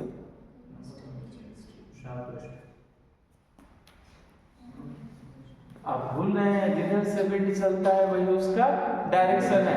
तो जब इसमें वेस्टर्लीज लिखा है तो किधर से चल रहा है? वेस्ट से। किधर जाएगा? ईस्ट की ओर। सिंपल लिखिए, फ्रॉम वेस्ट टू ईस्ट। सब बता दिया, पढ़ो लिखो, वेस्ट टू ईस्ट। समझ में आया? गुस्सा नहीं दिलाने का। गुड। तो याद रखना सभी लोग, ठीक है ना? एक बार मेरा अगर दिमाग गर्म हो गया, ठंडा भी तुरंत हो जाता है। चलिए लिखेंगे सभी लोग, और कैसा याद हो गया। चलिए तो सभी लोग याद रखिएगा, क्लियर है? तो एकदम simple, is it clear? Westerlies word लग गया, जिधर से विंड चलेगी वही उसका क्या है? डायरेक्शन। तो सिंपल याद रखिएगा, इस प्रेशर बेल्ट के साथ subtropical westerlies jet stream west to east की ओर क्या है? चल रही है। यही कहा गया, ठीक। देखिए यहाँ पर भी आपको दिखा देते हैं। सबसे पहले याद रखिएगा, ये जो प्रेशर बेल्ट है ये क्या है? सब ट्रॉपिकल हाई प्रेशर बेल्ट। पहले तो इस बेल्ट का नाम देखिए, इसी बेल्ट के सहारे का नाम चल रहा है सब ट्रॉपिकल वेस्टर्लीज जेट स्ट्रीम। इधर से इधर, वेस्ट टू ईस्ट, देख रहे हैं? और ये जब चल रहा है तो ये बेल्ट किससे टकरा गया है? हिमालय से। तो ये जेट स्ट्रीम भी किससे टकराएगा? लिखिए, this jet stream collides with Himalayas. This jet stream collides with Himalayas. This jet stream collides with Himalayas. Collides with Himalayas. एकदम सामने ग्राफ में सब दिख रहा है, कोलाइड्स विद हिमालयाज। तो जब ये हिमालय से टकराएगी तो हिमालय को तोड़ देगी। गुड। हिमालय को नहीं तोड़ेगी। नहीं तोड़ेगी तो क्या हो जाएगा? By division. क्या हो जाएगा? By division. लिखिए, विद हिमालयस लिखा, and gets by division. And gets by division. And gets by division. क्या हो जाएगा इनका बच्चे? बाय डिवीजन होगा। अब सभी लोग ध्यान से देखिए, बाय डिवीजन होगा तो दो पार्ट बनेगा। एक पार्ट किधर जाएगा? नॉर्थ में, ठीक है? किस तरह? तिब्बत प्लेटू।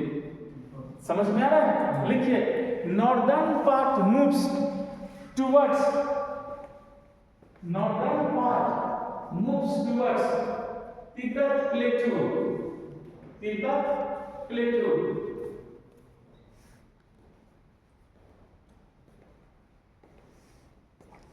तिब्बत प्लेटू। तो नॉर्दर्न पार्ट किधर मूव कर गया बच्चे? तिब्बत प्लेटू। और तिब्बत किस देश में है? चाइना है। तो हमें तो उससे मतलब है नहीं। मैं कोई चिंग चांग तो नहीं कि आपको चाइना में ज्योग्राफी पढ़ाऊं। हाँ, अरे नहीं कि चिंग चांग।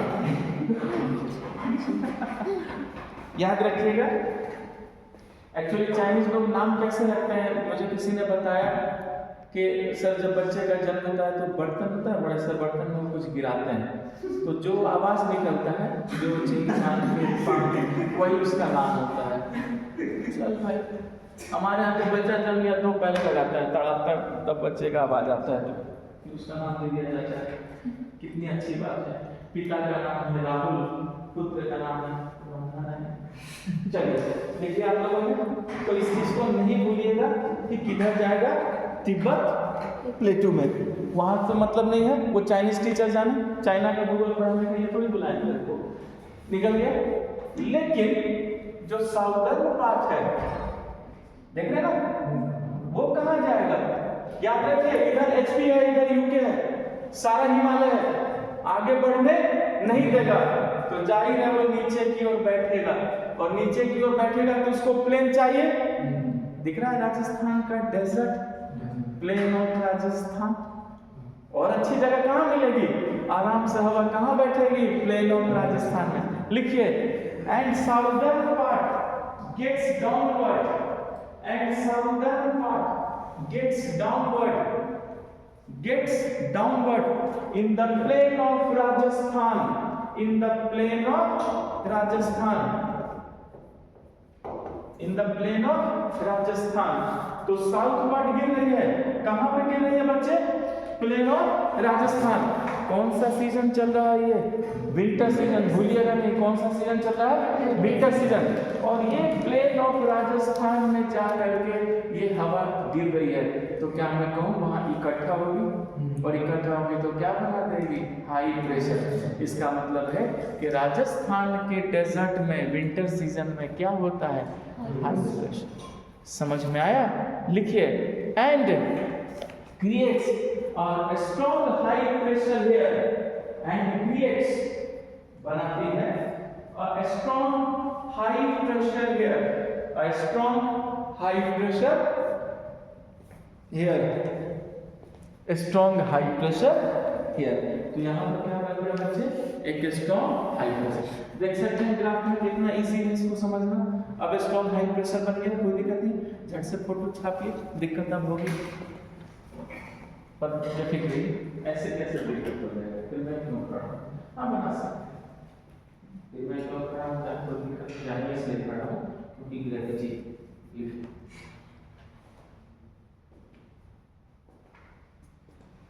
बनाते जाइए फोटो।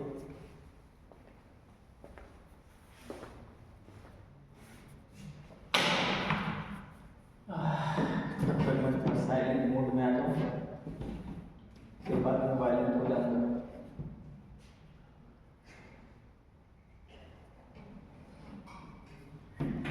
बना फोटो बना।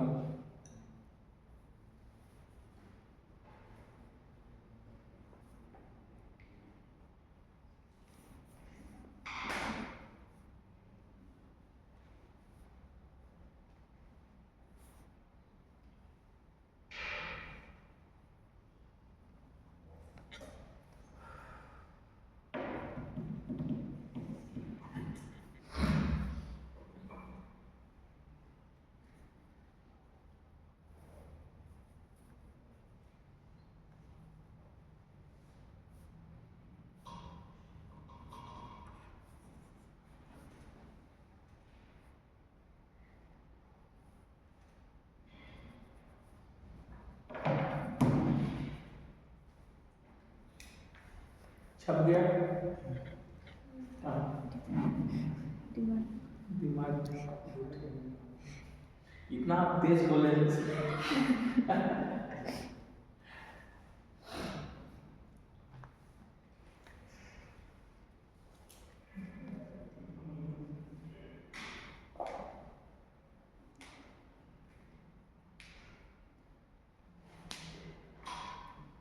ओके एवरीवन,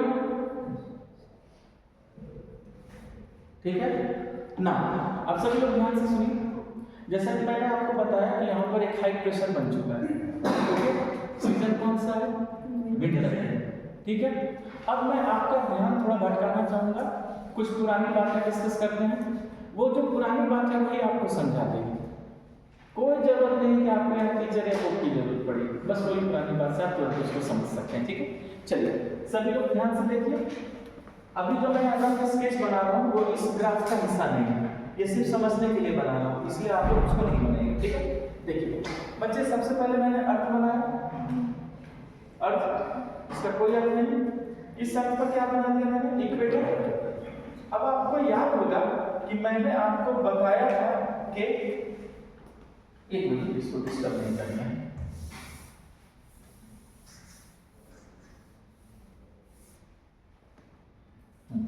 यहां पर सभी लोग कह दीजिएगा, ये क्या है, इक्वेटर है। ओके, ये है ट्रॉपिक ऑफ कैंसर और ये है ट्रॉपिक ऑफ कैप्रिकॉर्न। क्लियर है? मैंने आपको बताया था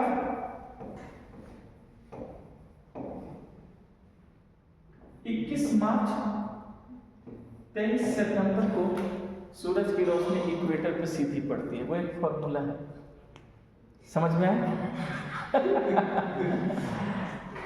सब बताएंगे, क्यों घबरा रहे आप लोग। 213 एमएस, 213 एमएस मार्च सितंबर, 213 याद रखेंगे। पहले 2 को लीजिए 21, फिर 2 और 3 को लीजिए तो 23, तो 21 मार्च 23 सितंबर को सन की रेस कहाँ पड़ती है, इक्वेटर पर सीधी पड़ती है। कोई दिक्कत नहीं। तो मेरे ख्याल से ये मार्च का मौसम चल रहा है, महीना चल रहा है, मौसम नहीं होता।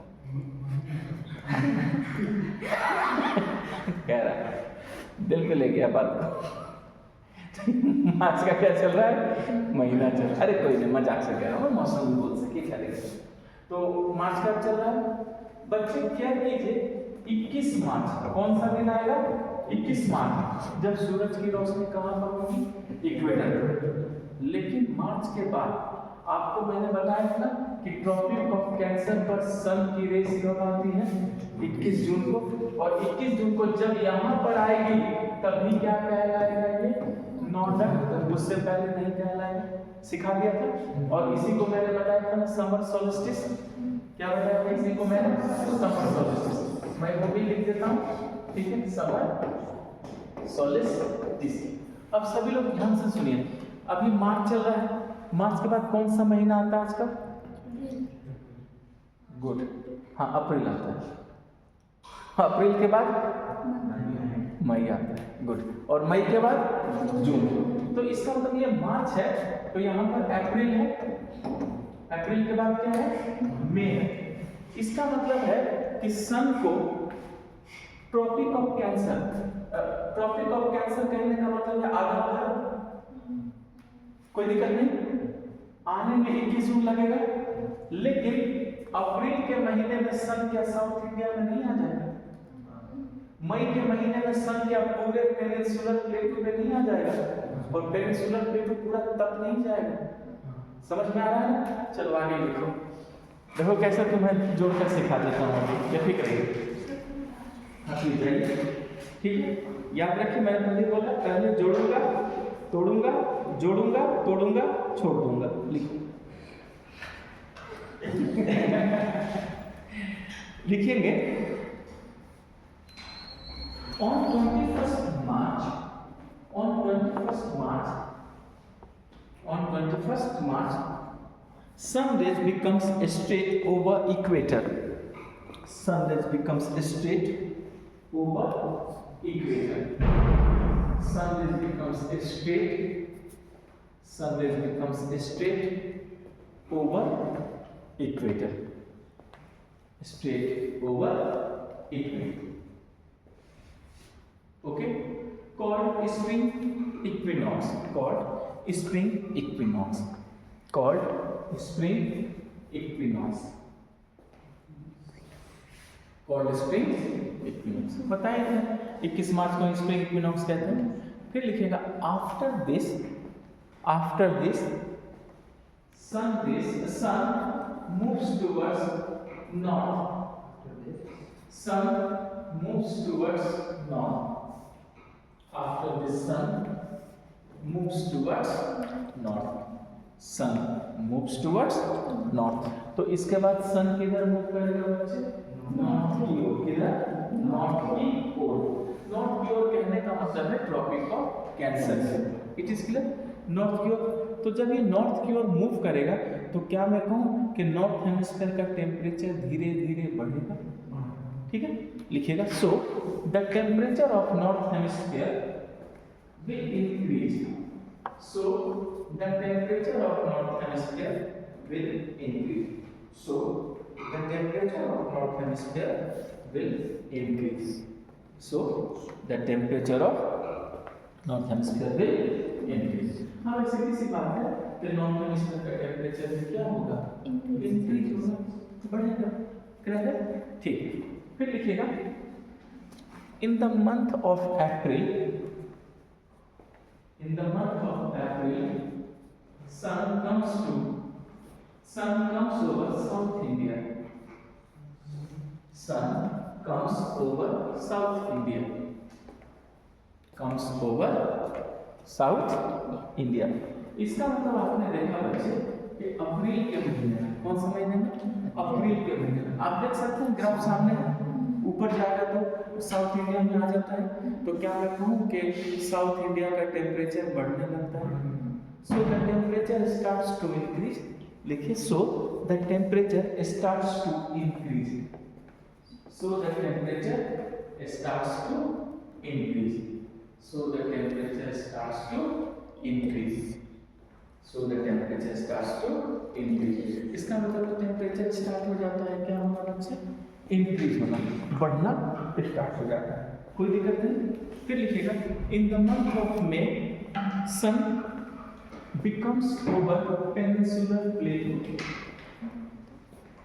सन becomes over peninsular plateau. Sun becomes over peninsular plateau. Sun becomes over peninsular plateau. Sun becomes over peninsular plateau. Clear हो गया?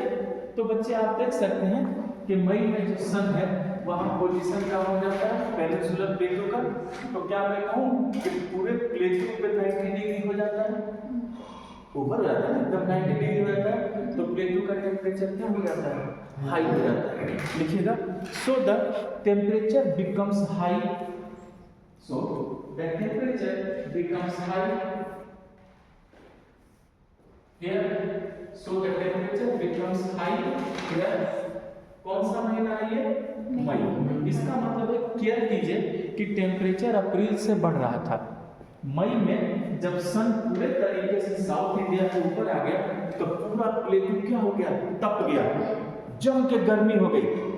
इसलिए भारत का सबसे गर्म महीना कौन है? मई। आगे समझ में? लिखिए, hence May is the hottest month of India. ये है फिर hence May is the hottest month of India. Hence May is the hottest month of India. Hence May is the hottest month of India. Hence May is the hottest month of India. यानी मई जो है वो India में क्या हो गया बच्चे? Hottest month हो गया। लेकिन क्या करो, अब यहीं पर गेम देखो, पूरे भारत का टेम्परेचर हाई हो चुका है, सबसे गर्म महीना हो गया है, तो प्रेशर झट से लो हो जाएगा, मानसून आ जाना चाहिए, लेकिन मानसून मई में नहीं आता। अब देखो ध्यान से, यहाँ पर क्या ये एचपी अभी हटा है? नहीं, क्योंकि सन जो है मई में आया है, जून होगा तब तो नॉर्दर्न होगा, और नॉर्दर्न होगा तब तो ये विंड हटेगा। इसका मतलब ये एचपी अभी हटा नहीं है। लिखिए, but the HP of Rajasthan is still here. But the HP of Rajasthan plain is still strong here. Is still strong here. HP of Rajasthan is still strong here. Is still strong here. HP of Rajasthan is still strong here. तो राजस्थान का जो HP है वो यहाँ अभी भी क्या है? स्ट्रॉन्ग है। इसका मतलब है लो प्रेशर नहीं हो पाया। लिखिए, so there is no low pressure now. So there is no low pressure. So there is no low pressure for monsoon. There is no low pressure for monsoon. So there is no low pressure for monsoon, यानी monsoon के लिए कोई भी low pressure है ही नहीं, इसीलिए कभी भी मई के महीने में मॉनसून नहीं आता। अब समझ में आया क्यों? क्योंकि वो एचपी तो हटा ही नहीं है, लेकिन मई के महीने में मॉनसून नहीं आया। अब देखो तुम्हें एक चीज दिखा देता हूँ, तुम्हें यकीन आ जाएगा कि वाकई हम किस तरीके से प्रैक्टिकली इन चीजों को सीख सकते हैं और समझ सकते हैं, जबकि आप परेशान हो जाएंगे, पता नहीं चलेगा। देखो यहाँ सभी लोग ध्यान से ये देखिए, फिर मैंने अपना वही भारत का नक्शा बना दिया, क्या किया, ओके। एचपी कहाँ बना हुआ है? राजस्थान के मैदान में, जो कि डेजर्ट है, और सन की और पूरे साउथ इंडियन प्लेटू का टेम्परेचर हाई हो चुका है, ईस्टर्न की तरफ भी टेम्परेचर हाई हो चुका है, और साउथ ईस्ट की तरफ भी टेम्परेचर क्या है, हाई हो चुका है। तो टेम्परेचर तो यहाँ भी हाई हो चुका है, पूरा राजस्थान का मैदान तो डेजर्ट है, डेजर्ट भी तप चुका है, लेकिन ये हवा उठ पाएगी नहीं, क्योंकि ये हाई प्रेशर उसके कारण बैठा है जो हिमालय से टकरा कर क्या हो रहा है, नीचे बैठा है, वो थोड़ी हटा है। इसका मतलब इस हाई प्रेशर की भी हवा क्या हो गई है, गर्म हो गई है, लेकिन ये ऊपर नहीं उठ पा रही, इसलिए नहीं उठ पा रही है क्योंकि वो हवा अभी भी क्या हो रही है, यहाँ पर बैठ रही है। लिखिए, the air of high pressure also becomes very hot. The air of high pressure also becomes very hot. The air of high pressure also becomes very hot. The air of high pressure also becomes very hot. Okay? Very hot in May. In May. In May. यानी मई में ये हवा भी क्या हो गई है, गर्म हो गई है। तो बेटा टीचर क्या पढ़ाता है कि हवा गर्म होगी तो ऊपर उठेगी, तो जब ये गर्म हो गई है तो इसको ऊपर उठ जाना चाहिए, लेकिन ये ऊपर इसलिए नहीं उठेगी क्योंकि ये वाला हवा तो अभी भी नीचे बैठी रही है ना, इसका मतलब ये इसको ऊपर नहीं उठने देगी। लिखिए, but it can't be upward, but it can't be upward, but it can't be upward, लेकिन ये ऊपर नहीं हो सकती, can't be upward due to downward, due to downward air, due to downward air. देखिए, इसी डाउनवर्ड एयर के कारण ये ऊपर नहीं जा सकती, लेकिन बच्चे ये ऊपर नहीं जा सकती, लेकिन ये पूरा गर्म हो गई है। तो इसके कंपैरिजन में साउथ इंडिया में प्रेशर क्या हो गया, लो। ईस्ट इंडिया में प्रेशर क्या हो गया, लो। साउथ ईस्ट इंडिया में प्रेशर क्या हो गया, लो। यानी इस एचपी के कंपैरिजन में यहाँ हवा नहीं उठ पाई, लेकिन south India, south east India और ईस्ट इंडिया में प्रेशर क्या हो गया, लो हो गया, क्योंकि वहां कहाँ हवा बैठ रही है। क्लियर है? लिखिएगा, in same period there is low pressure, या ऐसे लिखिएगा, in same period there are low pressures in East India,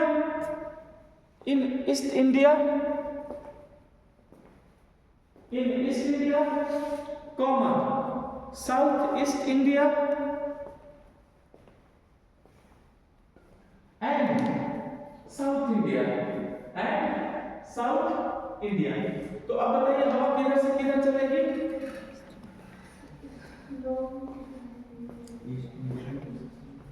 हवा किधर से किधर चलेगी, ये हाई प्रेशर वाली हवा किधर चलेगी, east India, south east India और साउथ इंडिया, और ये हवा क्या है, पूरी गर्म है। क्लियर है?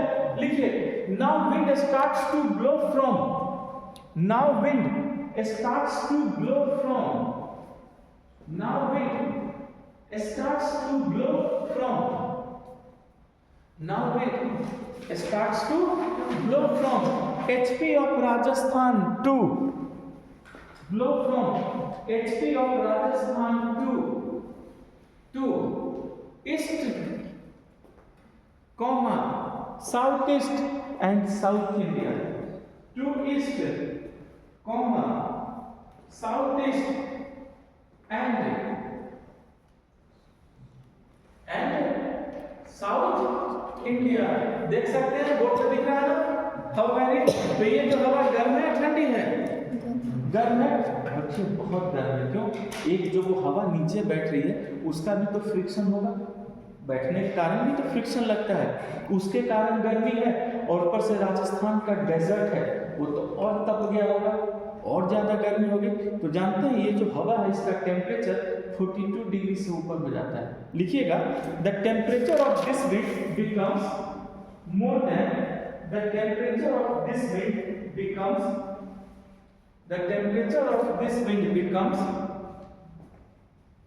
the temperature of this wind becomes more than 42 degrees Celsius, more than 42 degree Celsius. तो ये जो हवा है बच्चे, इस हवा का जो टेम्परेचर है, ये जो हवा है इसका जो टेम्परेचर है क्या है वो 42 डिग्री सेल्सियस से ऊपर हो गई। सोचिए ये कितनी गर्म हवा है। अच्छा ये हवा भीगी है या सूखी है? सूखी है। एक तो हवा ड्राई है, उस पर से क्या है हवा ये गर्म है, और टेम्परेचर कितना हो गया 42 डिग्री सेल्सियस है। और महीना कौन सा है? मई। तो क्या नॉर्थ इंडिया के मैदानों में मई के महीने में कोई गर्म हवा चलती है जो 42 से ऊपर? क्या? लू। ये कौन सा हवा है? लू। अब पता चला बारिश के ठीक पहले लू क्यों चलती है। लिखिए, दिस इज लू। लग गया ना लू पर? लग गया ना लू? दिस इज कॉल्ड लू, LOO लू। दिस इज कॉल्ड लू। अब आप लोग जो है गुजरात जमाना याद कीजिए, जब मैंने आपको लोकल रीड पढ़ाया था उसमें लू भी बताया था, और आज आपको लू समझा दिया। तो प्लीज सभी बच्चे याद रखिएगा कि बारिश से ठीक पहले लू चलती है। लू इसीलिए चलती है कि राजस्थान में ये हाई प्रेशर बना हुआ है, हवा बहुत तप चुकी है।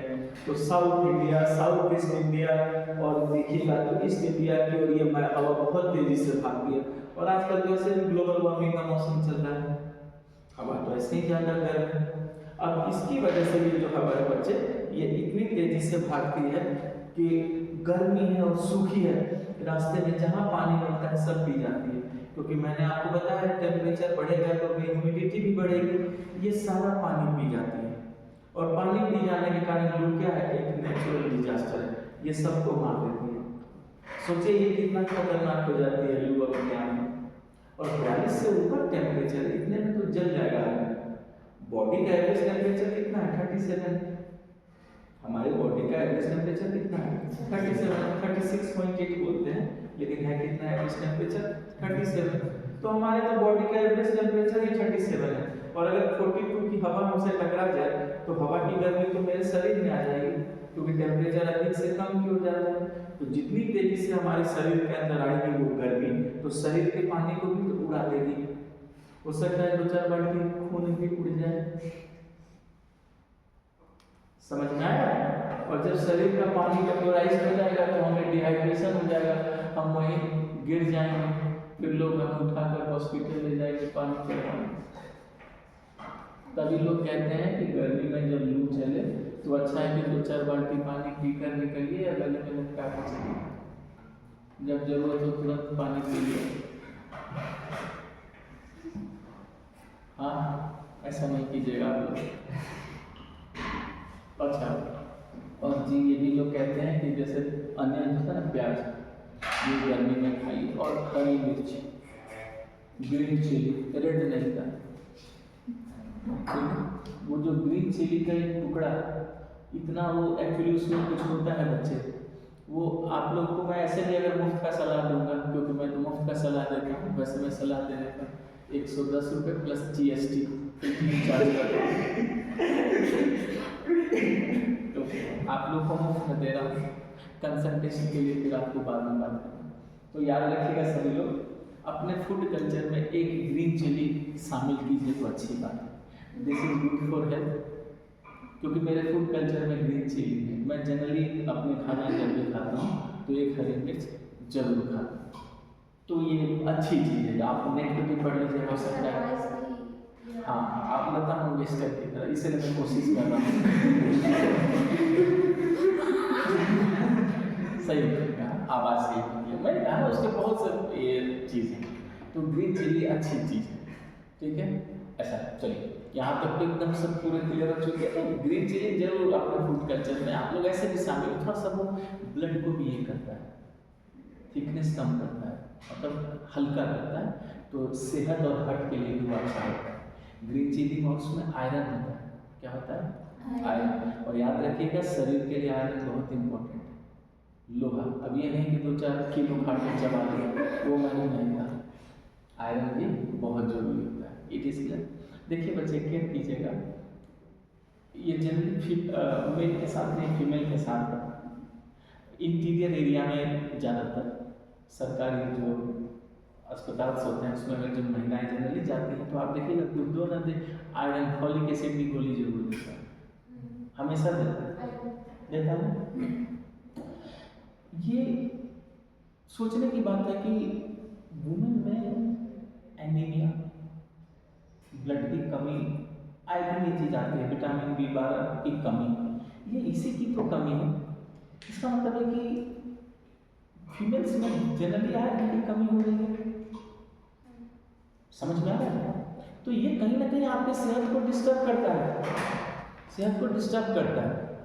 आप खासकर देखिए जो एफ्लुएंट हैं, बड़े सिटीज में रह रहे हैं, जिनके पास फैसिलिटी है, वो लोग इंडिया है, मैं भारत की बात कर रहा हूँ, जहाँ ये चीज़ें नहीं है।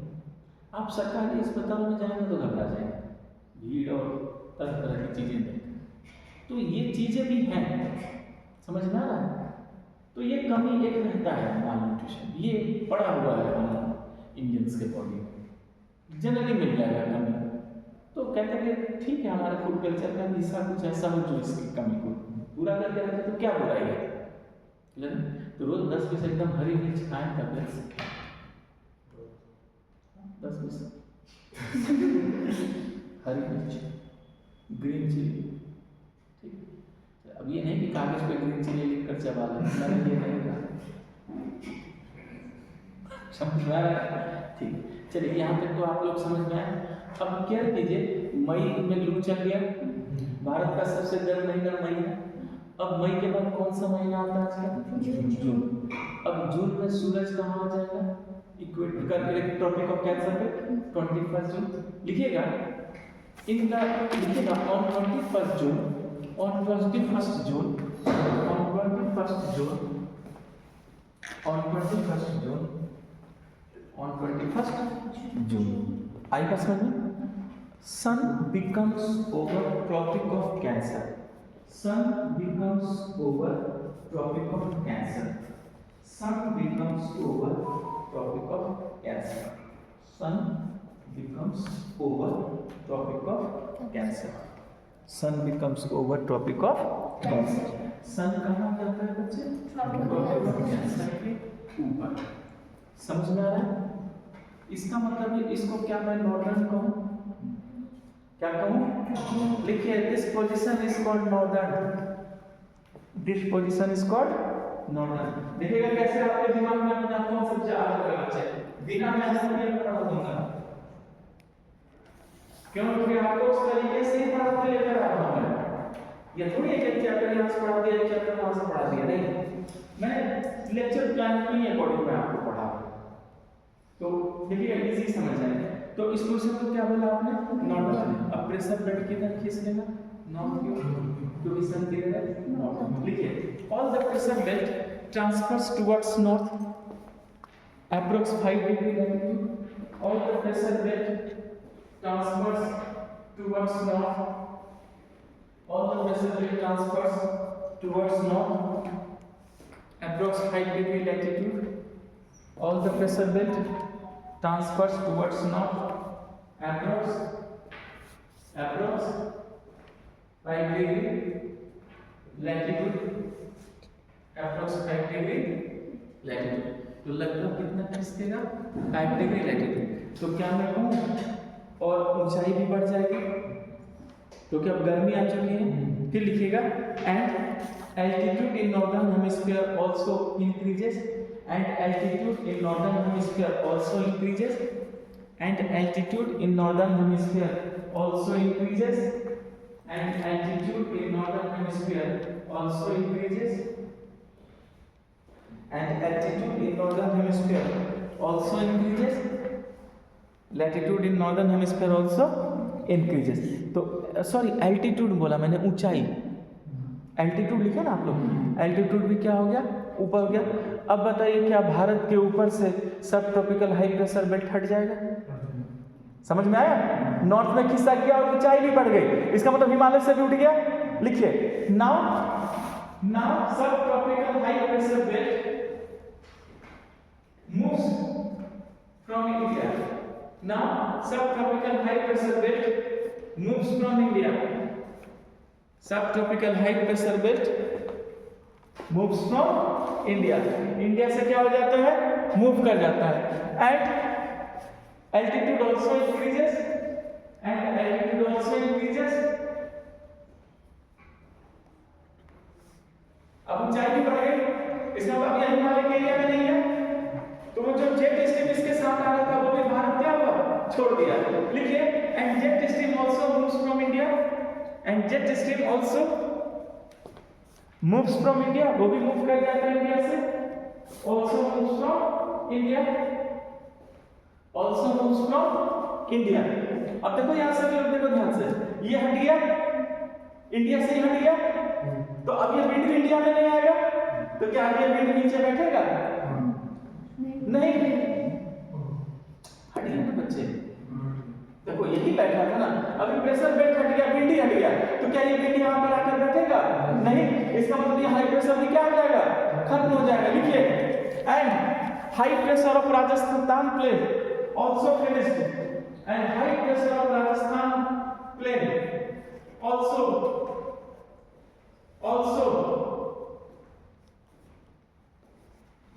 so finished, also finished, of Rajasthan place also finished, वो भी खत्म हो जाता है। और जैसे लो प्रेशर हाई प्रेशर खत्म हुआ, क्या बनेगा यहाँ, low pressure, and intensify low pressure, and intensify low pressure becomes here, and intensify low pressure becomes here, intensify low pressure becomes here। और यहां क्या हो जाता है बच्चे, लो प्रेशर, और जैसे लो प्रेशर हो गया तुरंत क्या भागेगी, monsoon, and monsoon moves towards India, and monsoon moves towards India, and monsoon moves towards India in the month of June, in the month of June, in the month of June, in the month of June। अब पता चला कि मई सबसे गर्म महीना है, लेकिन monsoon जून में ही क्यों आता है, क्योंकि जून में ये हाई प्रेशर क्या होता है, हट जाता है। आया समझ में बच्चे, ये था ट्रिक। और जैसे हट गया तुरंत मॉनसून दौड़ा, तो कल वाला जो चैप्टर मैंने थर्मोडायनेमिक्स में पढ़ाया है, केरल के मलबार कोस्ट पर आके टकराता है, वहां से पूरा लाइन अप जुड़ गया।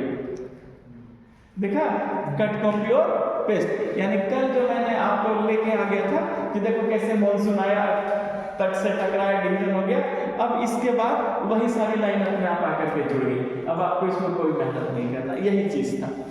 आगे समझ में? तो देखिए, लेकिन अभी भी ये समझ में नहीं आया कि फिर उत्तर नॉर्थ ईस्ट वेस्ट इंडिया में जाड़े में बारिश कैसे, ये तो नहीं समझ में आया। इसलिए नहीं समझ में आया, अब उसको समझना है। लिखिए इन विंटर सीजन, यानी अभी मैं फिर आपको विंटर सीजन मिल गया। इन विंटर सीजन, अच्छा आपको मैंने साइक्लोन पढ़ाया है ना, कितने तरह के पढ़ाए हैं, दो, एक ट्रॉपिकल और एक टेम्परेट। टेम्परेट साइक्लोन कहाँ बन रहा था, यूरोप में, वेस्टर्न यूरोप, मेडिटेरेनियन सी में। लिखिए in winter season temperate cyclone, temperate cyclone और टेम्परेट साइक्लोन और वेस्टर्लिस डिस्टर्बेंस और वेस्टर्लिस डिस्टर्बेंस और टर्बुलेंट, टेम्परेट साइक्लोन और वेस्टर्लिस डिस्टर्बेंस और turbulent from Mediterranean sea, bracket में Europe, from Mediterranean sea bracket में यूरोप, मेडिटेरेनियन सी ब्रैकेट में Europe. अब सुनिए सभी लोग, यूरोप में क्या बन रहा है? Temperate cyclone. और देखो गजब यहाँ पर कारनामा है कि आप यूरोप में बन रहे हैं, ठीक है, और वेस्टर्लीज है, तो वेस्टर्लीज मतलब ये वेस्ट से ईस्ट चलेंगे। यही जेट स्ट्रीम जो भारत की ओर आ रहा था, वही इस टेम्परेट साइक्लोन को धकेल कर किधर ले आ रहा था? भारत की ओर। लिखिए, लिखेंगे क्या लिखा आपने? इन विंटर सीजन टेम्परेट साइक्लोन और फ्रॉम, ठीक है लिखा आपने, फ्रॉम लिखेंगे moves towards east, moves towards east. किधर मूव करता है? ईस्ट की तरफ, moves towards east with subtropical jet stream, with subtropical westerly jet stream, with subtropical westerly jet stream, with subtropical westerly jet stream, with subtropical westerly jet stream। इसका मतलब है, अब देख रहे हैं सभी लोग ध्यान से, कि वो जो साइक्लोन बन रहा था यूरोप में, यहां देखो दिख रहा है ना, लाल सलाम बना दिया मैंने, तो समझ जाएंगे, ठीक है। जेट स्ट्रीम इसी को धकेल कर कहां ले आ रहा था? भारत की ओर। कहां ले आ रहा था? भारत की ओर। सोचिए, यूरोप में बना है वो जेट स्ट्रीम, और उसको वेस्टर्ली जो जेट स्ट्रीम है वो धकेल कर कहां ले आ रहा था? भारत की ओर। अब आपके दिमाग में ये आ रहा होगा कि सर अगर यहाँ से भारत की ओर ला रहा है तो रास्ते में तो बहुत सारे माउंटेन है ना। यही तो प्रॉब्लम है कि सारे माउंटेन इसमें पैरेलल है, कोई 90 डिग्री नहीं। देखिए नेचर का गिफ्ट है, रास्ते में कोई भी माउंटेन इसका ऑब्स्टेकल नहीं बन पाता। समझ में आया? तो लिखा क्या लिखा आपने? फ्रॉम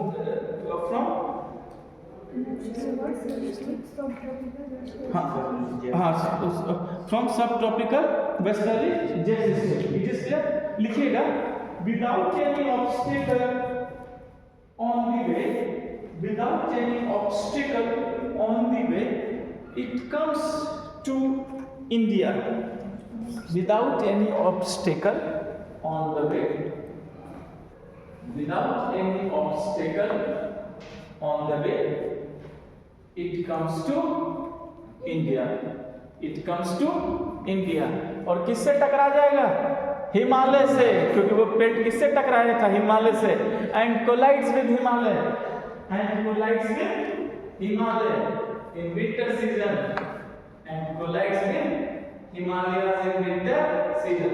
तो बताइए ये टेम्परेट साइक्लोन किससे टकराया? हिमालय से। किस सीजन में? विंटर सीजन में। और हिमालय से टकराएगा तो क्या करेगा? बारिश कराएगा। अब पता चला? लिखिए, and causes rainfall, and causes rainfall, and causes rainfall, and causes rainfall. So there is rainfall in the northwest India, so there is rainfall in the northwest part of India, so there is rainfall in the northwest part of India by non-monsoonal factor, by non-monsoonal factor, by non-monsoonal factor, non-monsoonal factor। समझ में आया? तो north west में क्या हो रही है बारिश? किससे? Non monsoonal factor, which is जो है, विच इज टेम्परेट साइक्लोन और westerly disturbance, which is temperate cyclone और westerly disturbance, which is temperate cyclone और वेस्टर्ली डिस्टर्बेंस। तो क्या है बच्चे? ये टेम्परेट साइक्लोन है, या आप इसी को क्या बोलिएगा? Westerly disturbance. अब समझ में आया कि जाड़े में भारत के नॉर्थ वेस्ट में बारिश किससे होती है? इसी टेम्परेट साइक्लोन से जो यूरोप में बनता है बच्चे, और यूरोप से इसको यही जेट स्ट्रीम धकेल कर लाता है, हिमालय से इसको कोलाइड कराता है, और कोलाइड कराने के बाद क्या हो जाता है, यहाँ पर जम करके बारिश हो जाती है। समझ में आया? और हिमालय में विंटर में तो टेम्परेचर और कम होता है, इसलिए हिमालय में बारिश किसके रूप में हो जाएगी? स्नोफॉल। इसलिए हिमालय में जाड़े में क्या होती है? बर्फबारी होती है। लिखिए, in Himalaya region this rainfall is snowfall. In Himalaya region this is snowfall. In Himalaya region this is snowfall. अब पता चला कि हिमालय में जाड़े में बर्फबारी क्यों होती है? In Himalaya region, this is snowfall. But in the plain area, this is rainfall. But in the plain area, this is rainfall. But in the plain area, this is rainfall. लेकिन plain area में क्या होना चाहिए? बारिश। ठीक है? Example लिखिए। as example नहीं होता है, as लिखिए। J&K जम्मू कश्मीर, हिमाचल, जम्मू कश्मीर, हिमाचल, उत्तराखंड, पंजाब, हरियाणा,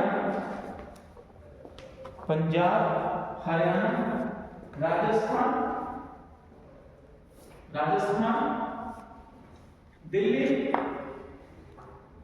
वेस्टर्न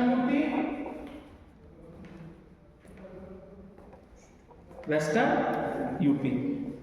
समझ में आ रहा है? ये पूरे एरिया में जाड़े में बारिश होती है इसके कारण, और हिमालय में क्या होती है? बर्फबारी। ठीक है? अच्छा, राजस्थान में इस बारिश को क्या बोलते हैं? याद रखिए, बहुत इंपॉर्टेंट क्वेश्चन है। लिखिए, in Rajasthan this rainfall is called Mawat rainfall. In Rajasthan this rainfall is called Mawat rainfall. In Rajasthan this rainfall is called Mawat rainfall. तो राजस्थान में इस बारिश को क्या बोलते हैं आप लोग? Mawat rainfall. In Rajasthan this rainfall is called Mawat rainfall. तो राजस्थान में हम इसको क्या बोलेंगे बच्चे? मावट रेनफॉल। पूरी बात समझ में आ गई? Thank you class. और भी कुछ लॉजिक्स हैं नेक्स्ट क्लास में सब सिखाते हैं। ठीक है ना?